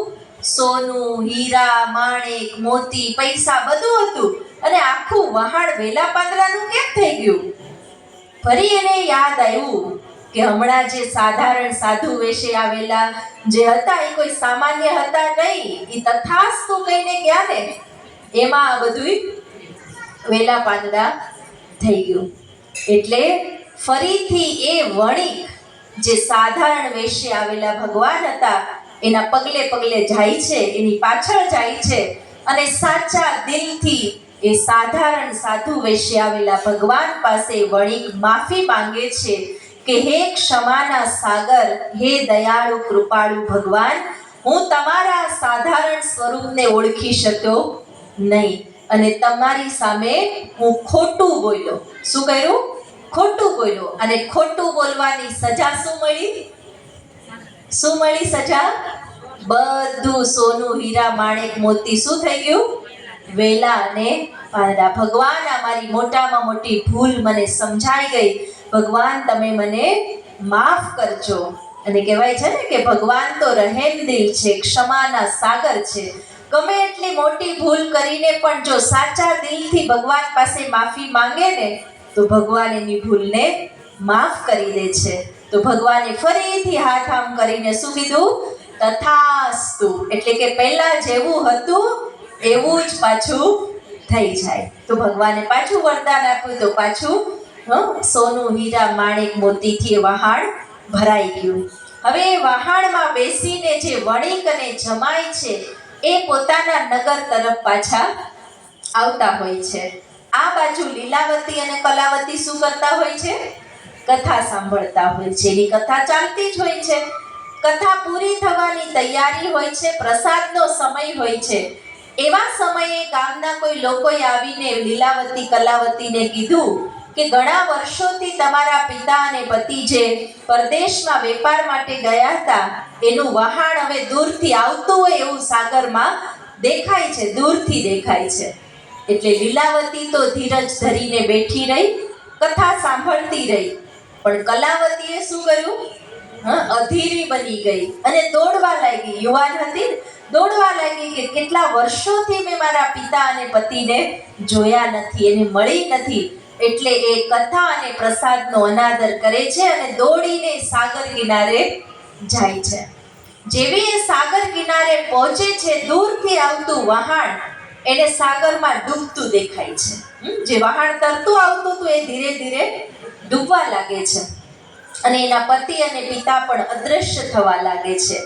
એ જોતા જ એ કલાવતી ખૂબ રડે છે, ખૂબ કલ્પાંત કરે છે, દુઃખી થાય છે કે જે ભગવાન આ હું શું જોઈ રહી છું, બચાવો, તમે મારા પિતા અને પતિને બચાવી લ્યો. ત્યારે ઉપરથી આકાશવાણી થાય છે કે હે કલાવતી, તું જે કથા અને પ્રસાદનો અનાદર કરીને આવી છો ને એનું આ પરિણામ છે. તું પાછી જા, પૂરી કથા સાંભળ, પ્રસાદ સ્વીકાર કર, ત્યારે જ તું તારા પતિ અને પિતાને મળી શકીશ. તો કલાવતી આકાશવાણી પ્રમાણે પાછી જાય છે, ઘરે પૂરી કથા સાંભળે છે, પ્રસાદ સ્વીકાર કરે છે અને પછી એની મા સાથે સાગરના કિનારે આવે છે. તો સામેથી એના પિતા અને પતિ પણ એના વહાણમાં સહી સલામત પાછા ફરે છે. ચારેય જણ ભેગા થઈને ફરી કથા પૂરી કરે છે, આખી કથાને ફરીવાર કરે છે અને પરિવારમાં સુખ, શાંતિ અને ખુશીનું સામ્રાજ્ય છવાય છે. બોલો શ્રી સત્યનારાયણ દેવની. તો આ કથાનો ત્રીજો અને લાંબો અધ્યાય. શું સમજાણું આમાં? આપણા જીવનમાં શું લાગુ પડે? બોલો ભાઈઓ, સંભળાય છે ને? હા, આપણા જીવનમાં શું લાગુ પડે? એક એક વાત, આ પ્રસંગની એક એક વાત આપણા જીવનમાં લાગુ પડે છે. સૌથી પહેલું, કોઈ પણ ઈચ્છા છે ને, શુભ ઈચ્છા હોય, કલ્યાણકારી ઈચ્છા હોય અને સાચા દિલથી તમે ભગવાન આગળ સંકલ્પ કરો ને ઈચ્છા માટે, તો ભગવાન આપણી દરેક ઈચ્છાને પૂરી કરે જ છે. દરેક ઈચ્છાને ભગવાન પૂરી કરે છે. કારણ કે ભગવાનને ખબર છે મારા બાળકોને શેની જરૂર છે. એક વસ્તુ છે જરૂરિયાત અને બીજી વસ્તુ છે ઈચ્છાઓ. બે સરખું કે અલગ અલગ? જરૂરિયાતો છે એ હોવી જોઈએ, ઈચ્છાઓ તો અનંત છે. જેમ શરીર છે તો શરીરને પાણીની જરૂર પડે એટલે પાણી પીવાની ઈચ્છા થાય, જરૂર પડે એટલે ઈચ્છા થાય અને પાણી પી લઈએ એટલે ઈચ્છા પૂરી થઈ જાય. ફરી પાછી જ્યારે જરૂર પડે ત્યારે ઈચ્છા થાય. એ શરીરની જરૂરિયાત છે. હવા જોઈએ, પાણી જોઈએ, ભોજન જોઈએ, આ બધી શેની જરૂરિયાતો છે? શરીરની. આ જરૂરિયાતો તો ભગવાન પૂરી કરે જ છે. બધાને મળે છે કે નહીં હવા, પાણી, ખોરાક? પરંતુ આપણી ઈચ્છાઓ તો અનંત છે. કેવી છે? અનંત છે. કે માની લો કે એક વસ્તુ, બેનોને એક સાડી લેવાની ઈચ્છા થઈ, થાય કે ન થાય? થાય જ ને, થવી જ જોઈએ ને. હા, તમારી પાસે 10 સાડી પડી છે, પણ તમારી દેરાણી હોય, જેઠાણી હોય કે બાજુવાળા હોય, એણે એક સરસ મજાની 5000ની સાડી લીધી છે, હમણાં તમારો કોઈનો પ્રસંગ આવે છે એના માટે. એની સાડી જોઈને તમને શું ઈચ્છા થશે? શું થશે? તમારી પાસે 10 પડી જ છે, બહુ સરસ પડી છે, છતાંય તમને ઈચ્છા શું થશે? કે એવી હું એક સાડી લઈ લઉં. એણે લીધી ને એવી હું એક લઈ લો. હમણાં નવી ફેશન નીકળી છે ને, એ તો હોવી જોઈએ ને આપણી પાસે. હવે એક સાડી લેવાની ઈચ્છા થઈ અને કદાચ ઘરવાળાએ ના પાડી કે હમણાં સગવડતા નથી, હમણાં સાડી નથી લેવી, તો શું થાય બેનો? બેનો શું થાય કે તો ઈચ્છા થઈ અને પૂરી ન થઈ તો હા શું થાય? તો તમે હસો છો એટલે સમજાઈ ગયું કે આપણો ખેલ શું હોય. એ ઈચ્છા પૂરી ન થાય એટલે આપણે ભગવાનને ફરિયાદ કરીએ કે ભગવાન તો કઈ મારું સાંભળતા જ નથી, ભગવાન મારું કઈ કરતા નથી. તો ભગવાન શું જવાબ આપશે કે પેલા 10 પડી છે ને એનો સંતોષ રાખો. ઘણા લોકો એવા છે કે જેને પહેરવા માટે એક જોડી કપડાં પણ નથી અને આપણી પાસે 10 સાડી છે સારામાં સારી, તોય આપણને સંતોષ નથી. હવે ભગવાન એ બધી ઈચ્છાઓ કઈ રીતે પૂરી કરશે? હા, ભગવાન એમ નથી કહેતા સાડી નો લ્યો, સાડી લ્યો, તમારી સગવડતા હોય તો 5000 શું 10000 ની લ્યો, પણ જરૂરિયાત હોય તો. ઈચ્છાઓની પાછળ ભાગીને, ફેશનની પાછળ ભાગીને વસ્તુ લેવી જ પડે એવું નથી. આજ તમે આ ફેશન ની લીધી, ત્યાં કાલ પાછી ફેશન બદલાઈ જાય ને. શું થાય બહેનો? ફેશન તો રોજ બદલાયા કરે, રોજ બદલાયા કરે. એટલા માટે એની વશ આપણે રહેવાનું નથી. ભગવાન આપણી જરૂરિયાતો પૂરી કરે છે. ભાઈઓને શું ઈચ્છા થાય? માની લો કે કોઈ ચાલતું ચાલતું જતું હોય, એકેય વાહન પોતાની પાસે ન હોય, તો શું ઈચ્છા થાય ભાઈઓ? પહેલા તો સીધી ગાડીની નહીં થાય, ચાલતા હોય ને શું ઈચ્છા હોય? એક સાયકલ હોય ને તો સારું. એક સાયકલ લેવાની ઈચ્છા થાય કે સાયકલ એક મળી જાય ને તો બહુ સારું. ચાલવું તો નહીં, કેટલો સમય બચી જાય. પણ સાયકલ મળી જાય તો ભાઈઓ ઈચ્છા પૂરી થઈ જાય? બોલો, પૂરી થઈ જાય સાયકલ થી ઈચ્છા? નહીં. સાયકલ મળે પછી શું ઈચ્છા થાય? એક બાઇક હોય તો સારું, સાયકલમાં પેડલ મારવાની. બાઇક મળી જાય તો ઈચ્છા પૂરી થઈ જાય ભાઈઓ? શું થાય? એક 4 વ્હીલ ગાડી હોય ને તો તડકો ન લાગે, વરસાદ ન પડે, ઠંડી ન લાગે, આરામથી જઈ શકે, પૂરા પરિવાર સાથે જઈ. આવી ઈચ્છા તો થાય. ગાડી મળી જાય તો ઈચ્છા પૂરી થઈ જાય ને? થઈ જાય ને? હવે તો થવી જોઈએ ને? તોય નહીં થાય. તો શું ઈચ્છા થાય? મોટી ગાડી લઈએ, પ્લેનમાં ફરવા જઈએ, વિદેશ જઈએ. જો ઈચ્છાઓ અનંત છે. ભગવાન શું પૂરું કરે છે? આપણી જરૂરિયાત પૂરી કરે છે. તમારા બાળકો 10 વસ્તુ માંગશે, તમે 10 આપી દેશો? 10 આપી દેશો? હા કે ના? તમે શું આપશો? અને એ 10 માંથી પહેલી જરૂરિયાત એની કઈ છે? એ 10 માંથી પહેલી જરૂરિયાત તમે એની પહેલી પૂરી કરશો. એમ આપણે ભગવાનને કોઈ દિવસ ફરિયાદ ન કરીએ, ભગવાન મને આ નથી આપ્યું, આ નથી આપ્યું. જો આપણે રોજ ભગવાન પાસે છે ને ફરિયાદોનું અને માંગણીઓનું લિસ્ટ લઈને જઈએ છીએ. શેનું લઈ જઈએ છે?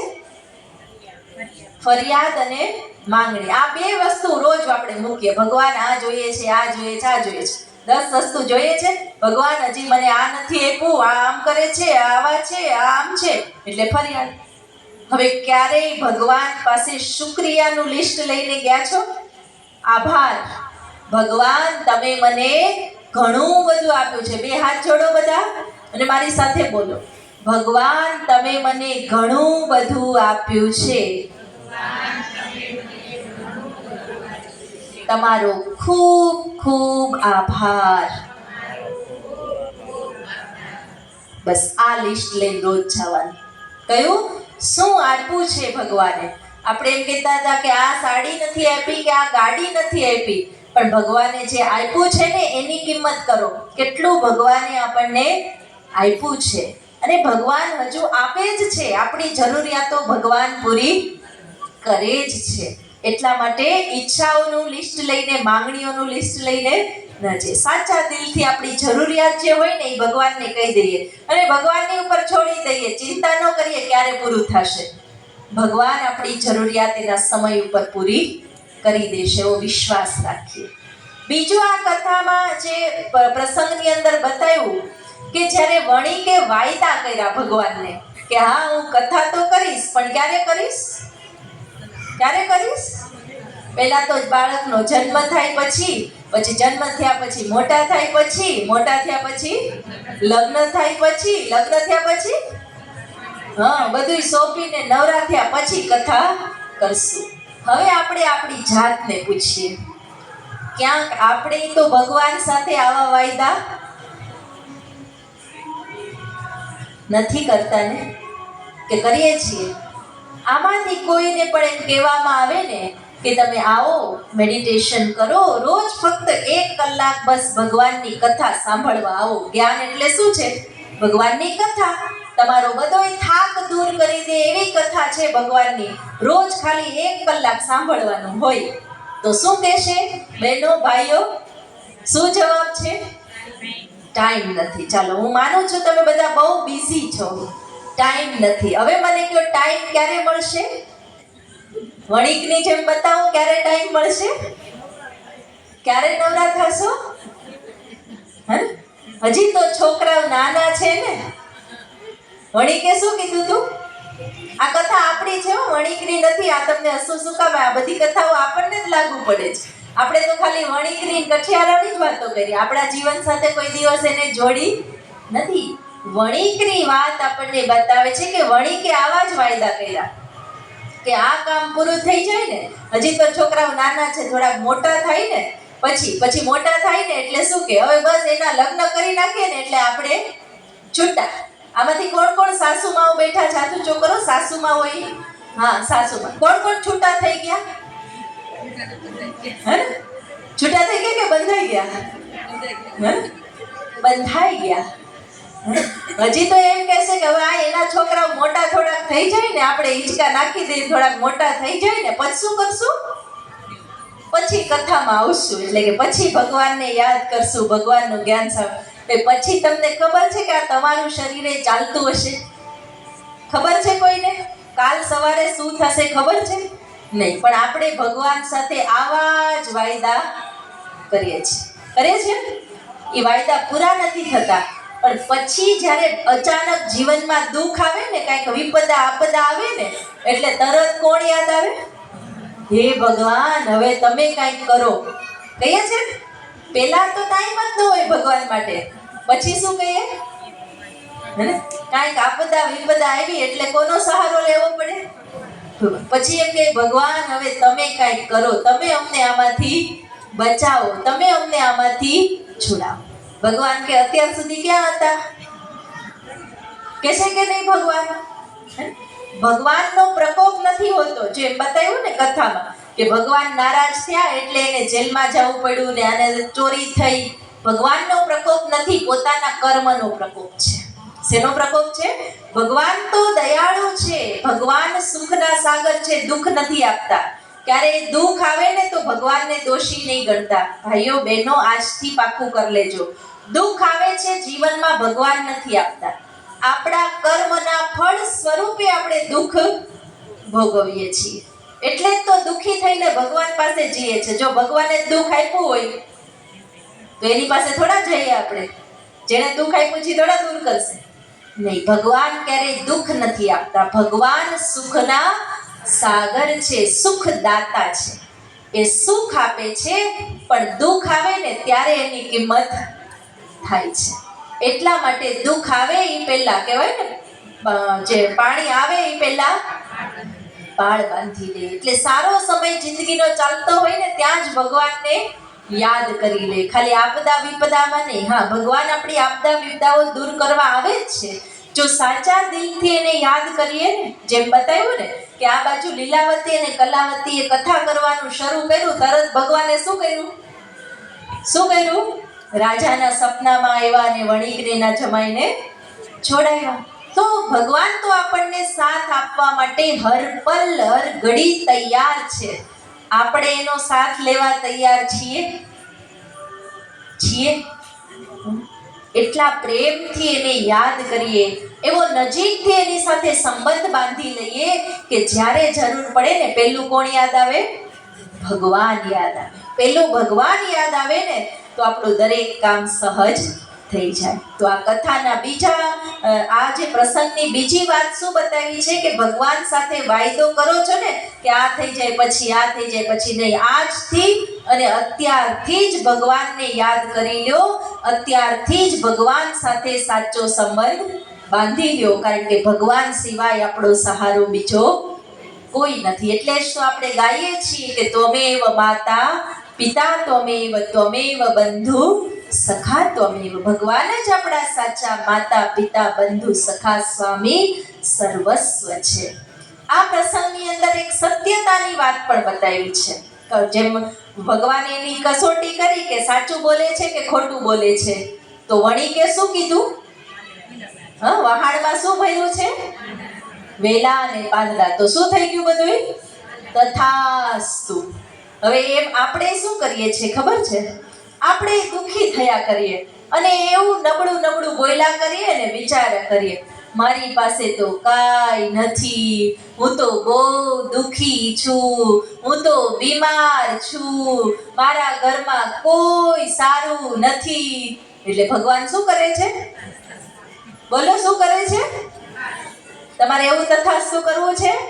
નહીં. બધા પોતાનો જમણો હાથ માથાની ઉપર રાખો, ઊંચો રાખજો હો. હવે તમારે શું તથાસ્તુ કરવું છે એ જ તમે માથે મૂકજો હાથ અને બોલજો તથાસ્તુ. અહીંથી હું વરદાન આપું છું, એ વરદાન હોય તો તથાસ્તુ કરજો, નહીતર ઊંચો જ રાખજો હાથ. હું બહુ ખુશ છું. તથાસ્તુ કરવાનું છે. તથાસ્તુ કરવું છે. હું એકદમ તંદુરસ્ત છું. હું તો બીમાર જ રહું છું. નહીં? હા. મારો પરિવાર ખૂબ સારો છે. મારું ઘર ખૂબ સારું છે. ભગવાને મને ઘણું બધું આપ્યું છે. મારી વહુ એક સારી નથી. નહીં? બધાયની સારી છે. મારા સાસુમાં બહુ સારા છે. મારા પરિવારના એક એક સભ્યો મહાન છે. મારી પાસે બધું જ છે. મારા તો ભાગમાં જ કાંઈ નથી. નહીં? સરસ. હાથ નીચે કરો. સમજી ગયા? જેવું આપણે વારંવાર વિચારીએ ને એ જ તથાસ્તુ થઈ જાય. આપણે વેલા પાંદડા વેલા પાંદડા વેલા પાંદડા એમ કર્યા કરીએ તો શું થાય?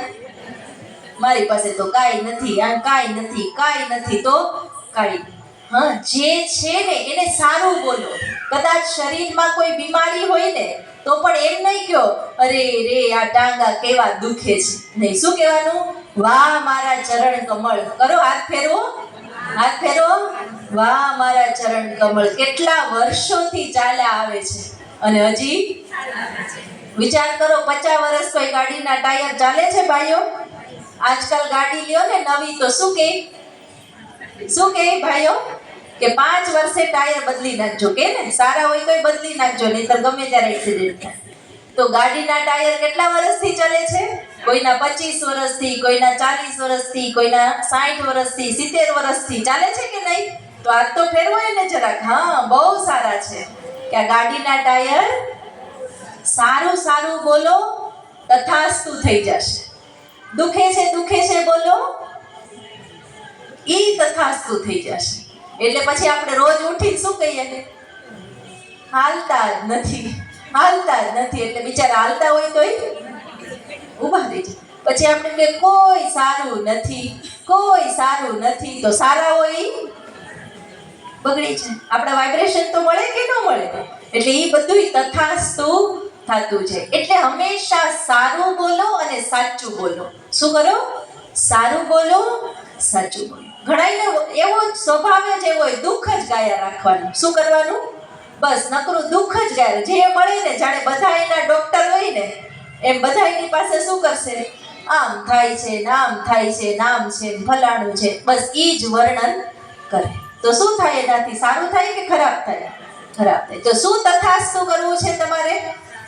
બોલો, તમારે શું તથાસ્તુ કરવું છે? હા, મારો પરિવાર. બોલતા જાઓ મારી સાથે. તમને જે ગમે એ બોલજો. હું અડધું વાક્ય બોલીશ, તમારે વાક્ય પૂરું કરો. મારો પરિવાર, મારું શરીર, મારું ઘર, મારો નોકરી ધંધો, વાહ, બધું સારું જ છે. સારું સારું સારું કરતા રહ્યો તો બધું સારું થઈ જશે. અને કથાના જે આ 3જા અધ્યાયની અંદર જે છેલ્લી વાત બતાવી કે વહાણ ક્યારે ડૂબવા માંડ્યું? જ્યારે કથાનો અને પ્રસાદનો અનાદર કર્યો. તો આપણે પણ આ સંસારરૂપી સાગરમાં છીએ અને આ જીવનરૂપી નાવ છે ને આપણા બધાની પણ શું છે? જીવનરૂપી નાવ. આ સંસાર સાગરમાં નાવ તરી રહી છે કે ડૂબી રહી છે? શું લાગે છે? તરતી નાવ એટલે શું? જીવન જીવવાની ખૂબ મજા આવે, રોજ નવી નવી ખુશી મળે, ઉમંગ ઉત્સાહથી એક એક પળને જીવીએ, એને કહેવાય તરતી નાવ. અને ડૂબતી નાવ એટલે શું?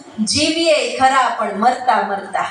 હાય મારે તો આમ છે, હાય હાય હાય હાય, એને શું કહેવાય? તો તમે કઈ નાવમાં બેઠા છો? બતાવો. હા, કે ક્યારેક ડૂબતી ક્યારેક તરતી, આમ અંદર જઈને પાછી આવે એવી છે હે ને? નહીં, આપણે તરતી નાવ. આપણું જીવન કેવું હોવું જોઈએ? તરતી નાવ જેવું, કે હંમેશા ખુશીમાં, ઉમંગમાં, ઉત્સાહમાં રહીએ. પણ ક્યારે રહી શકીએ? નાવ તરે ક્યારે? જ્યારે કથા અને પ્રસાદ સ્વીકાર કરીએ.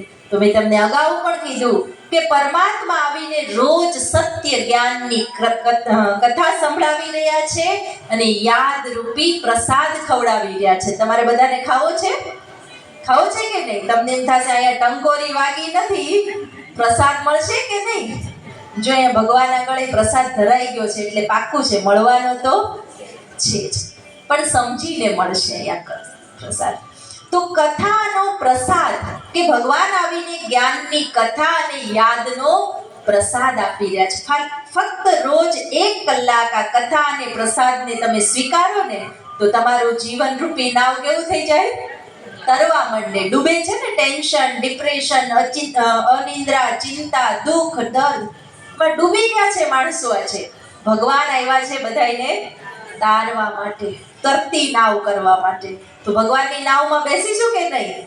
તો પાર ઉતરી જશું. તો આ છે કથાનો 3જો અધ્યાય. બોલો શ્રી સત્યનારાયણ દેવની જય. હવે છેલ્લો અને 4થો અધ્યાય છે. એ અધ્યાયમાં બતાવ્યું છે પ્રસાદનું મહત્વ. એક નગરની અંદર એક રાજા હતા. રાજા ખૂબ અભિમાની રાજા હતા. એ જંગલમાં શિકાર કરવા માટે જતા હોય છે. તો જંગલમાં ગોવાળિયાઓએ કથા કરી હોય છે અને કહેવાય છે કે કથાનો પ્રસાદ એકલા ન ખવાય. કમસે કમ 5 વ્યક્તિને કથાનો પ્રસાદ આપીએ તો કથાનું પુણ્ય આપણને પૂરું મળે. એટલે ગોવાળિયાએ કથા કરી હોય ને નાનકડી વાટકીમાં પ્રસાદ લઈને ગોવાળિયો ઊભો હોય કે જંગલમાં ક્યાંથી 5 વ્યક્તિ મને મળશે. ત્યાં રાજા સામેથી આવતો હોય, એની સાથે એના 4 સિપાહીઓ પણ સાથે આવતા હોય. તો ટોટલ કેટલા થઈ ગયા? 5. તો ગોવાળિયો એને જોઈને ખુશ થઈ ગયો અને હાથ ઊંચો કરીને રાજાને ઊભા રાખે છે. રાજા કહે છે શું છે? તો કે મહારાજ, મેં આજે કથા કરી છે અને એનો આ પ્રસાદ છે, મારે 5 વ્યક્તિને વહેંચવાનો છે ને તમે મને મળી ગયા. લ્યો મારો આ પ્રસાદ, કથાનો પ્રસાદ સ્વીકાર કરો. એટલે રાજા થોડાક અભિમાની હતા એટલે મોઢું બગાડ્યું. તો સિપાહીઓ કહે કે રાજા પ્રસાદ કહેવાય, લઈ લ્યો. એટલે એણે હાથમાં લઈ લીધો અને આગળ જઈને એ પ્રસાદને ફેંકી દીધો. કેવા ગોવાળિયાના હાથમાં ક્યાં આ પ્રસાદ હોય ને આપણે ક્યાં ખાવ, એમ કરીને એને પ્રસાદને ફેંકી દીધો. ને સિપાહીઓ તો એ પ્રસાદને ખાઈ ગયા. હવે આગળ જતા એ રાજાના જીવનમાં ખૂબ જ દુઃખ આવ્યું અને એને મજા જ નહોતી આવતી. કે મનમાં અશાંતિ લાગવા માંડી, તનમાં બીમારીઓ આવવા માંડી, રાજ્યમાં પણ બધી હલચલ મચી ગઈ અને જે લીલુંછમ રાજ્ય હતું એ સુકાવા લાગ્યું. કેવું થઈ ગયું?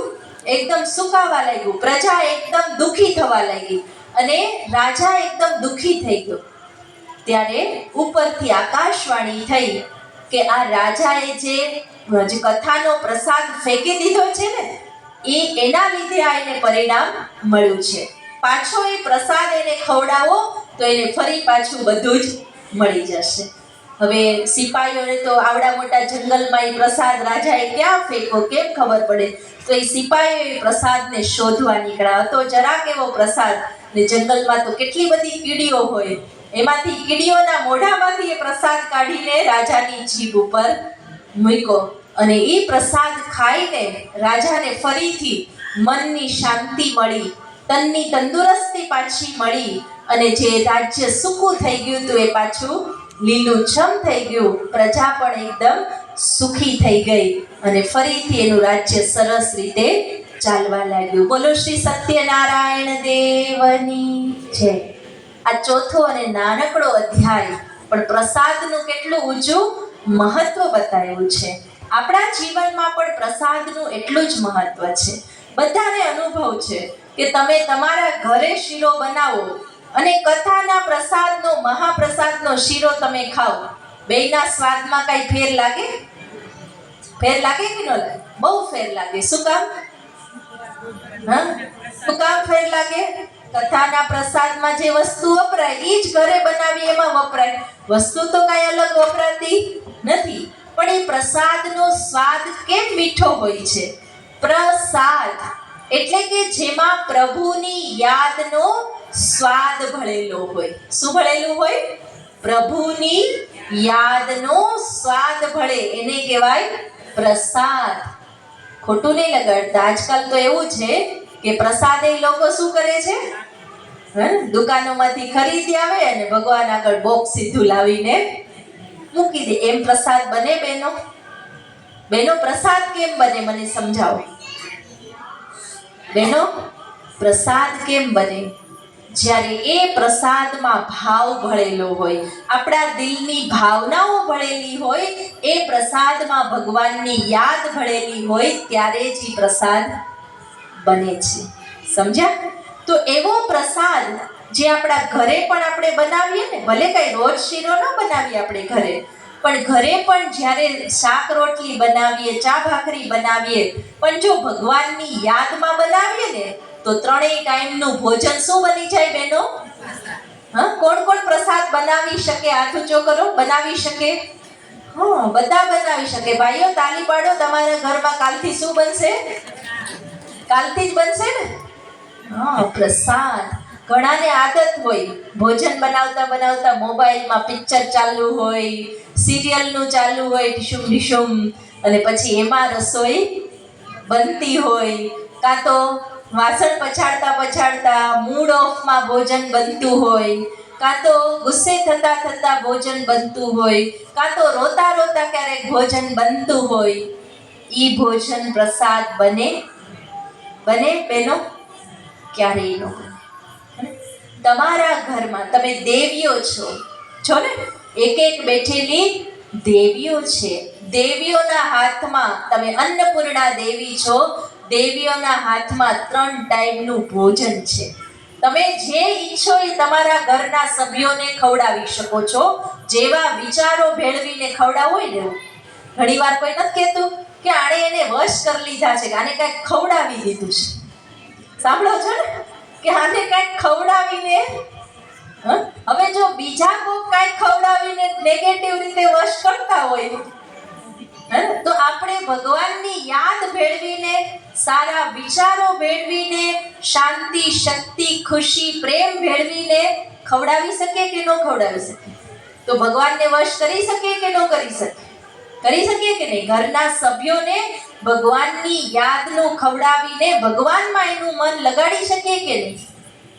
લગાડી શકે? એ આપણા હાથમાં છે. તો કાલથી શું બનશે બધાના ઘરમાં? શું બનશે બેનો? પ્રસાદ બનશે. પિક્ચર જોતા જોતા, મોબાઈલ જોતા જોતા, ટીવી જોતા જોતા ભોજન. મોબાઈલમાં સારા ભગવાનના ગીત ભજન લગાડી દો અને એ સાંભળતા સાંભળતા બનાવો. ક્યારેય પણ ગુસ્સે થતા થતા, રડતા રડતા ભોજન નહીં બનાવો. જ્યારે તમને ગુસ્સો આવતો હોય ને 5-10 મિનિટ શાંતિથી બેસી જાઓ, મેડિટેશન કરો, મનને શાંત કરો, પછી રસોઈ બનાવો. કારણ કે તમે ગુસ્સે થતા થતા ભોજન બનાવ્યું એટલે અંદર શું નાખ્યું? શું નાખ્યું? ગુસ્સો. પછી તમે એમ કહો ખાવાવાળા બહુ ગુસ્સો કરે છે. કેમ ગુસ્સો કરે છે? શું ભેળવું છે આપણે એમાં? ગુસ્સો. આપણે એમ કહે છે ને બાળકો બહુ તોફાન કરે છે આજકાલ. ક્યાંથી ભેળા? એ આપણા વિચારોના વાઇબ્રેશન એમાં ભળી જાય છે. એટલા માટે હંમેશા શાંત ચિત્તે, શુદ્ધ વાતાવરણમાં, ભગવાનની યાદમાં એ ભોજન બનાવવાનું. બહેનોને હું રોજ શીખવાડું છું કે આમાં તમે શાંતિ નાખો, થોડી શક્તિ નાખો, થોડો પ્રેમ નાખો, હળદર મરચું મીઠું નાખો ને, લાલ લીલું પીળું, એની સાથે શું નાખવાનું?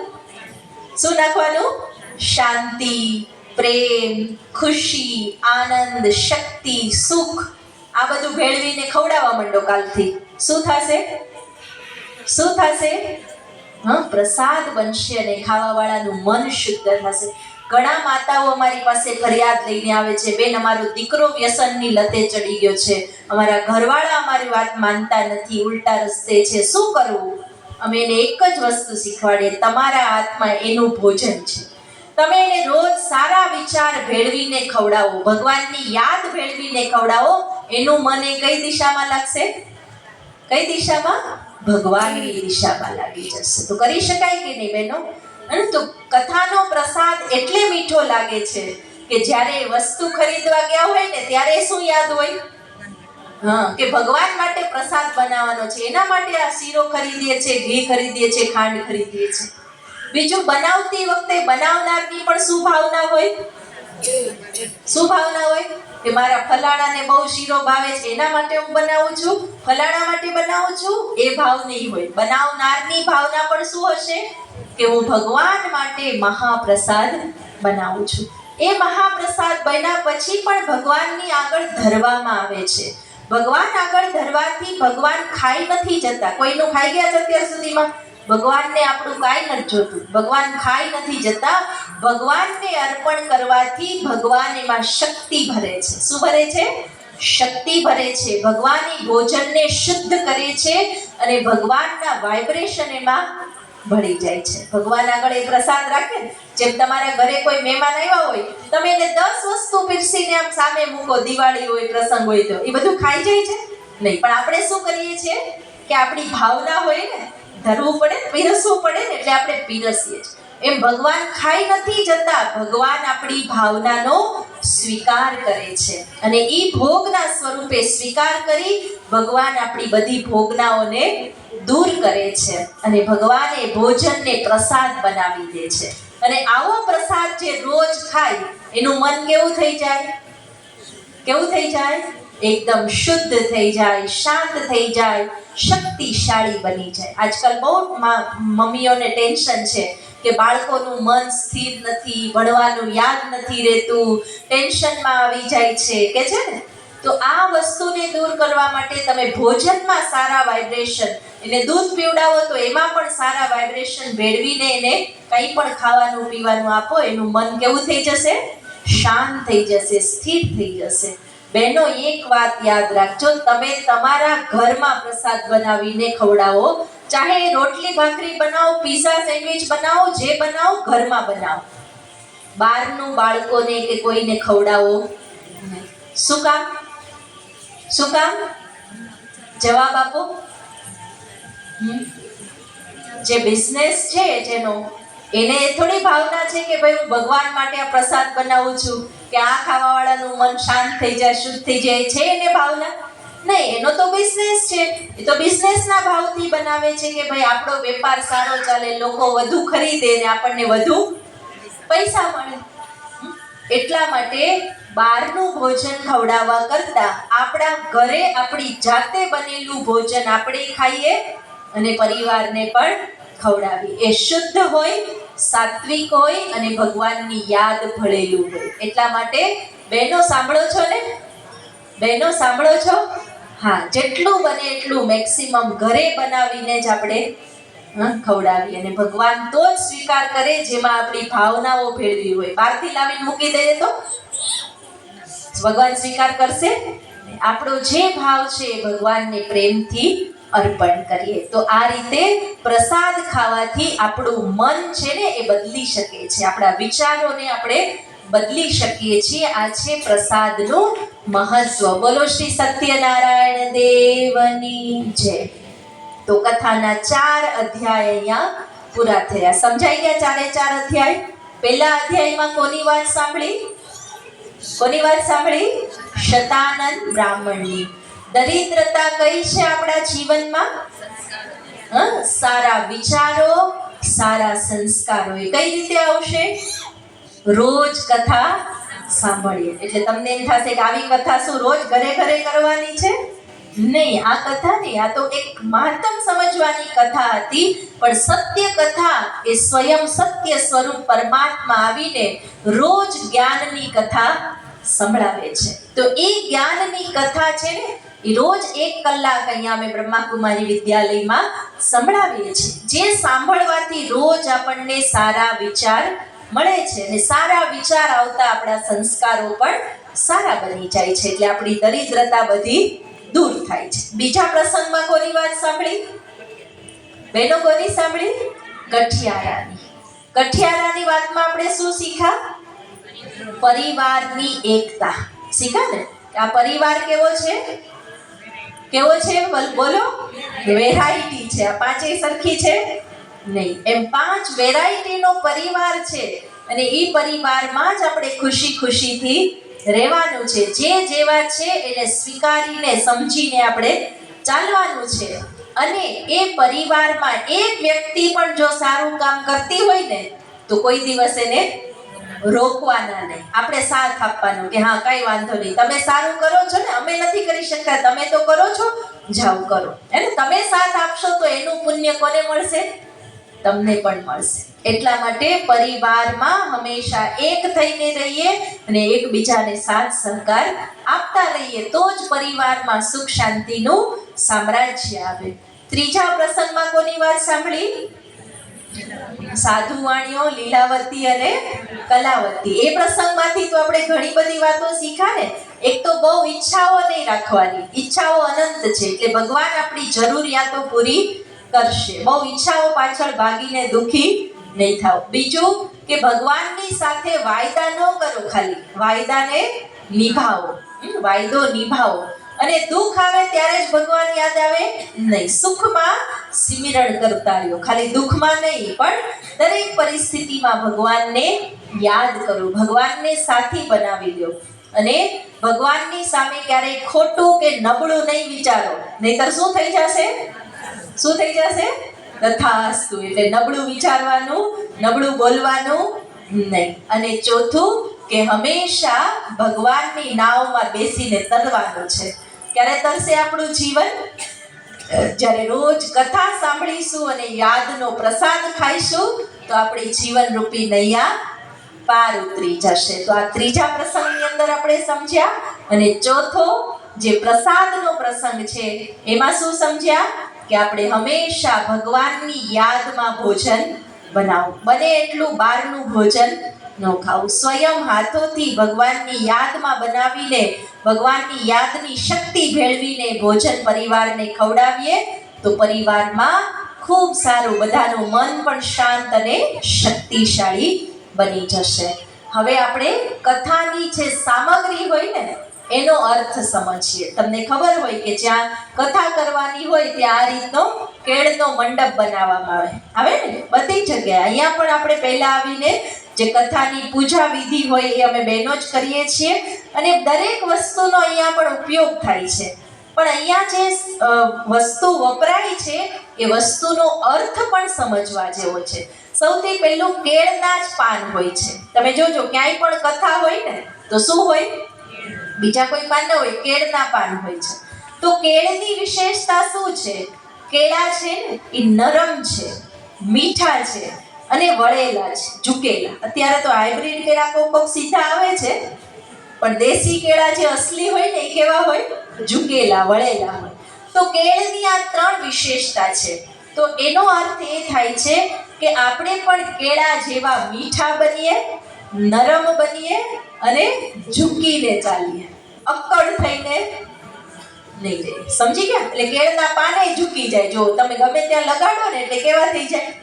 ઝૂકી. એટલે હંમેશા ઝૂકીને ચાલવું, અભિમાનથી આમ અક્કડ રહીને નહીં ચાલવાનું. અને જે અક્કડ હોય ને એ તૂટી જાય, જે ઝૂકેલા હોય ને એ તૂટે નહીં. ખબર છે? એટલા માટે કહેવાય કે ઝુકતા વહ હૈ जिसमें जान होती है, अकड़े रहना मुर्दे की पहचान होती है. આપણે મુર્દા છીએ કે જીવતા? જીવતા છીએ. એટલે શું કરવાનું? ક્યાંક ઝૂકી જવાનું, ક્યાંક નમી જવાનું, ક્યાંક હાર માનવી પડે તો માની લેવાની, સામે અક્કડ થઈને ઊભા રહેવાનું નહીં. સમજી ગયા? આ કેળાની વિશેષતા છે. બીજું કે સત્યનારાયણની કથાની અંદર ચોખાનો પણ ઉપયોગ થાય છે. તો ચોખાનો મતલબ જ શું છે? ચોખા. ચોખા એટલે ચોખા. ઘણી કથાની અંદર તો બહેનો ચોખાની વાટકી ભરીને જતા હોય ને, અહીંયા તો ખબર હશે કે આ બ્રહ્માકુમારી બહેનોની કથા છે એટલે વાટકી લઈને એ હોય, પણ ક્યાંક ક્યાંક એવો વાટકી પ્રથાનો પણ રિવાજ હોય છે. તો ચોખા એટલે શું? ખાલી ચોખા લઈને નહીં, પણ ચોખા થઈને કથા સાંભળવાની. એટલે કે બહારથી પણ ચોખા અને મનથી પણ ચોખા. બહેનો સત્સંગ કરતા હોય ને ત્યારે એક ગીત ગાતા હોય. શું ગાતા હોય? મન મંદિરના, ગાઓ બહેનો. મન મંદિરના ખૂણે ખૂણેથી કચરો કાઢી નાખજો. કાઢી નાખ્યો કે રાખ્યો? કે બીજાને કીધું તમે કાઢી નાખજો, અમે ભલે રાખ્યો? મન મંદિર ચોખ્ખું થાય ને તો જ ભગવાનનો એમાં વાસ થાય. આપણે ખાલી ઘરમાં ભગવાન નથી બેસાડવાના, ભગવાનને ક્યાં બેસાડવાના છે? મન મંદિરમાં. પણ મન મંદિર ચોખ્ખું હોય ને તો જ ભગવાન એમાં બેસે. ભગવાનની યાદ ક્યારે આવે? મનમાં ઈર્ષા ભરી હોય, નફરત ભરી હોય, મારી તારી ભરી હોય તો ભગવાન એમાં બેસે નહીં. એટલે મનને ચોખ્ખું કરીને આપણે ભગવાન પાસે જવાનું છે અને કથાને સાંભળવાની છે. ત્યાર પછી જે દીવો પણ કરવામાં આવે છે, કથા હોય ત્યાં અખંડ દીવો પણ જગાવવામાં આવે છે. દીવો છે એ પ્રકાશનું પ્રતીક છે, જ્યોતિનું પ્રતીક છે, કે હંમેશા આપણે આપણી આત્માની જ્યોતિને જગાવી રાખીએ. અખંડ જ્યોતિનો મતલબ શું છે? કે આત્મા છે ને અજર, અમર, અવિનાશી છે, જ્યોતિ છે, પણ એને આપણે ભૂલી ગયા છીએ. એટલે આપણે આ શરીરના ભાનમાં આવી ગયા છે. હું આખો દિવસ કરીએ છીએ એ હું પણ શેનું છે? આપણને આ શરીરનું. પણ આ શરીરથી અલગ શરીરનો માલિક હું એક આત્મા છું, હું એક ચૈતન્ય શક્તિ છું, હું એક જ્યોતિ બિંદુ છું. એ છે આત્માનો દીવો પ્રગટાવો. અને આત્માનો દીવો પ્રગટે ને ત્યારે જ આરતી થાય. દીવા વગર આરતી થાય કોઈ દિવસ નહીં. તો દીવો પ્રગટે ત્યારે જ પરમાત્મા સાથે આપણું મિલન થાય. એટલે કે આત્માની જ્યોતિ જાગે અને આત્માની સુગંધ ફેલાય. દીવો પ્રગટે ને પછી અગરબત્તી થાય. કરે છે? અગરબત્તી એટલે સુગંધની નિશાની છે. તો આત્માની જ્યોતિ જાગે એટલે ચારેય બાજુ સુગંધ ફેલાય. શાંતિની સુગંધ, પ્રેમની સુગંધ, આનંદની સુગંધ, ખુશીની સુગંધ ચારેય બાજુ ફેલાય. એટલે અગરબત્તી પણ વપરાય છે. શ્રીફળ પણ હોય છે. આખું શ્રીફળ વપરાય ને કથા. તો શ્રીફળનો અર્થ શું થાય છે?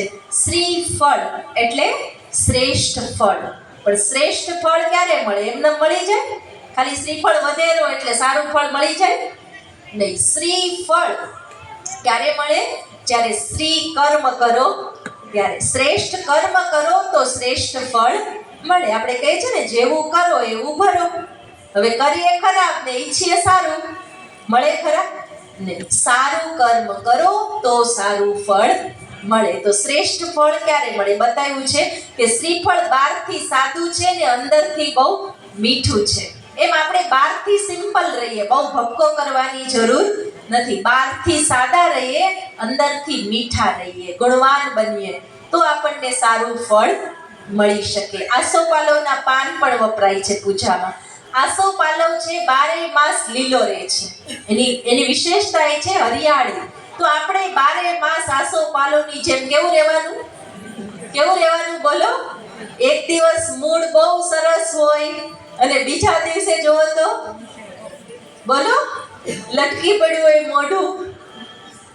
એવો નહીં. હે ને? આસોપાલવ આપણને શું શીખવાડે છે? એવરગ્રીન, 12 માસ હરિયાળી. ખુશ થાવ જરા. બહુ સિરિયસ થઈ ગયા. ઊંઘ તો નથી આવતી ને? પાછળ હસો બધા જરા. હા, 12 માસ આવું હસતું રહેવાનું. એને કહેવાય આસોપાલવ. આસોપાલવ હરિયાળો હોય ને લીલો, એમ આપણે સદા ખુશ રહેવાનું. પછી જળની લોટી પણ ભરવામાં આવે છે. જળની લોટી છે એ ભરપૂરતાની નિશાની છે, હંમેશા સંપન્નતા રહે. તો લોટી આપણી બુદ્ધિરૂપી લોટી છે. ભગવાનનું જ્ઞાન જો બુદ્ધિમાં ભરીએ ને તો આપણા મનની સંપન્નતા, ધનની સંપન્નતા, ઘરની સંપન્નતા બધું આપણું ભરેલું રહે. પણ આપણું મન બુદ્ધિ જ ખાલી હોય તો કાંઈ ભરાય નહીં. એટલે લોટી રોજ ભરવાની. કોની પાસેથી? જ્ઞાન સાગર પાસેથી. કોની પાસેથી ભરવાની? જ્ઞાન સાગર પાસેથી રોજ આપણી બુદ્ધિરૂપી લોટીને ભરેલી રાખીએ ને તો આપણું ઘર ભરેલું રહે, આપણું જીવન ભરેલું રહે, આપણું મન અને તન પણ હંમેશા ભરેલું રહે છે. ઘઉં પણ રાખવામાં આવે છે. તો ઘઉં છે એ સંપૂર્ણ ધાન કહેવાય છે. આપણે અત્યારે ગુજરાતમાં શું ખાઈએ વધારે? જે ઘઉં ખાઈએ છીએ એમાં બધું જ, ઘઉંના લાડવા બને, લાપસી બને, રોટલી બને, જે બનાવવું એમ આપણે પણ એવા સંપૂર્ણ બનીએ કે આપણે બધાયની સાથે મેચ થઈ જઈએ. કેવા બનીએ?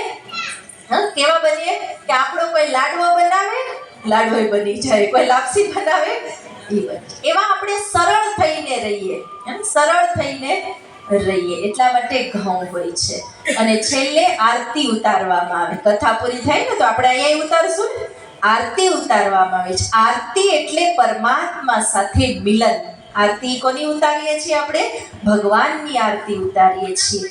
તો એ પરમાત્માની આરતીનો મતલબ છે કે આપણી આત્મારૂપી જ્યોતિને આપણે જગાવી દઈએ અને પ્રભુને મળી લઈએ. ભગવાન આ સૃષ્ટિ ઉપર આવી ચૂક્યા છે. છેલ્લા 88 વર્ષથી પરમાત્મા આવી સત્ય જ્ઞાનની કથા સંભળાવી રહ્યા છે. તમને મજા આવી કથા સાંભળવાની? મજા આવી? તો આવી કથા ખાલી એક દિવસ નહીં, ભગવાન રોજ આવી કથા સંભળાવે છે. જે કથા સાંભળવાથી આત્માનો જન્મ જન્મનો થાક દૂર થઈ જાય. કથાનું ઊંધું કરો તો શું થાય? થાક. કથાનું ઊંધું શું થાય? થાક. તો આત્મા થાકી ગઈ છે ને, જન્મ જન્મનો થાક છે આત્માને, તો ભગવાનની કથાને રોજ સાંભળીએ તો શું થાય? બધો જ થાક ઉતરી જાય છે. ભગવાન આવે છે આપણી દુઃખ દરિદ્રતા દૂર કરવા અને આપણને સુખ શાંતિનું સામ્રાજ્ય પાછું આપવા. અને એના માટે જ ભગવાન સત્યનારાયણની કથા સંભળાવે છે. સત્યનારાયણ એટલે શું?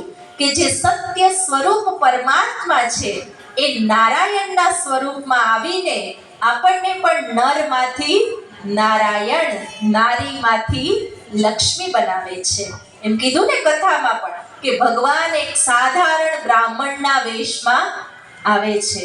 તો આ સમય આવી ચૂક્યો છે કે ભગવાન અત્યારે સાધારણ બ્રાહ્મણના વેશમાં આ ધરતી ઉપર આવી ચૂક્યા છે. પ્રજાપિતા બ્રહ્માનો સાધારણ મનુષ્ય તનનો ભગવાને આધાર લીધો છે અને એના મુખેથી ભગવાન આ કથા સંભળાવી રહ્યા છે. આ કથા અમારી નથી. અહીંયા 1-1.5 કલાકથી તમે જે સાંભળો છો એ મેં વાંચેલી, મેં બોલેલી કથા નથી. આ કથા કોની છે? સ્વયં ભગવાનની છે.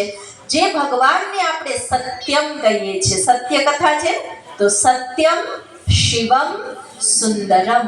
જે જ્યોતિ બિંદુ શિવ પરમાત્મા છે, જે સાધારણ વૃદ્ધ શરીરમાં આવીને આ કથા સંભળાવી રહ્યા છે અને શું કહી રહ્યા છે કે મારા બાળકો, તમે નરમાંથી નારાયણ બનો અને નારીમાંથી લક્ષ્મી બનો. બનવું છે તમારે? ઘરમાં નવી વહુ આવે ને એટલે કંકુ પગલા કરે ને, શું કે લક્ષ્મી આવી એટલે લક્ષ્મીના પગલા લેવાય. પણ લક્ષ્મી ખાલી પગલા કરવાથી બની જાય? તો શું કરવું પડે? શું કરવું પડે બહેનો? લક્ષ્મી જેવા લક્ષણ ધારણ કરવા પડે. શું કરવું પડે? લક્ષ્મી જેવા લક્ષણ. તો બહેનો લક્ષ્મી બને તો ભાઈઓએ શું બનવું પડે? ભાઈઓ શું બનવું પડે? નારાયણ જેવા લક્ષણ ધારણ કરવા પડે. જ્યારે એક એક નર નારાયણ સમાન અને નારી લક્ષ્મી સમાન બને તો આ સૃષ્ટિ ઉપર સુખ શાંતિનું સામ્રાજ્ય આવે કે ન આવે? આ સૃષ્ટિ સ્વર્ગ બને કે ન બને? જ્યારે એક એક ઘર સ્વર્ગ બને તો આ સૃષ્ટિ પણ શું બની જાય? સ્વર્ગ બની જાય. તો પરમ પિતા પરમાત્મા શિવ આ સૃષ્ટિ પર આવી ચૂક્યા છે ઘર ઘરને સ્વર્ગ બનાવવા, એક એક નરને નારાયણ બનાવવા, એક એક નારીને લક્ષ્મી બનાવવા, એક એક બાલકને મોહન બનાવવા અને એક એક બાલિકાને રાધા બનાવવા ભગવાન આ સૃષ્ટિ પર આવી ચૂક્યા છે.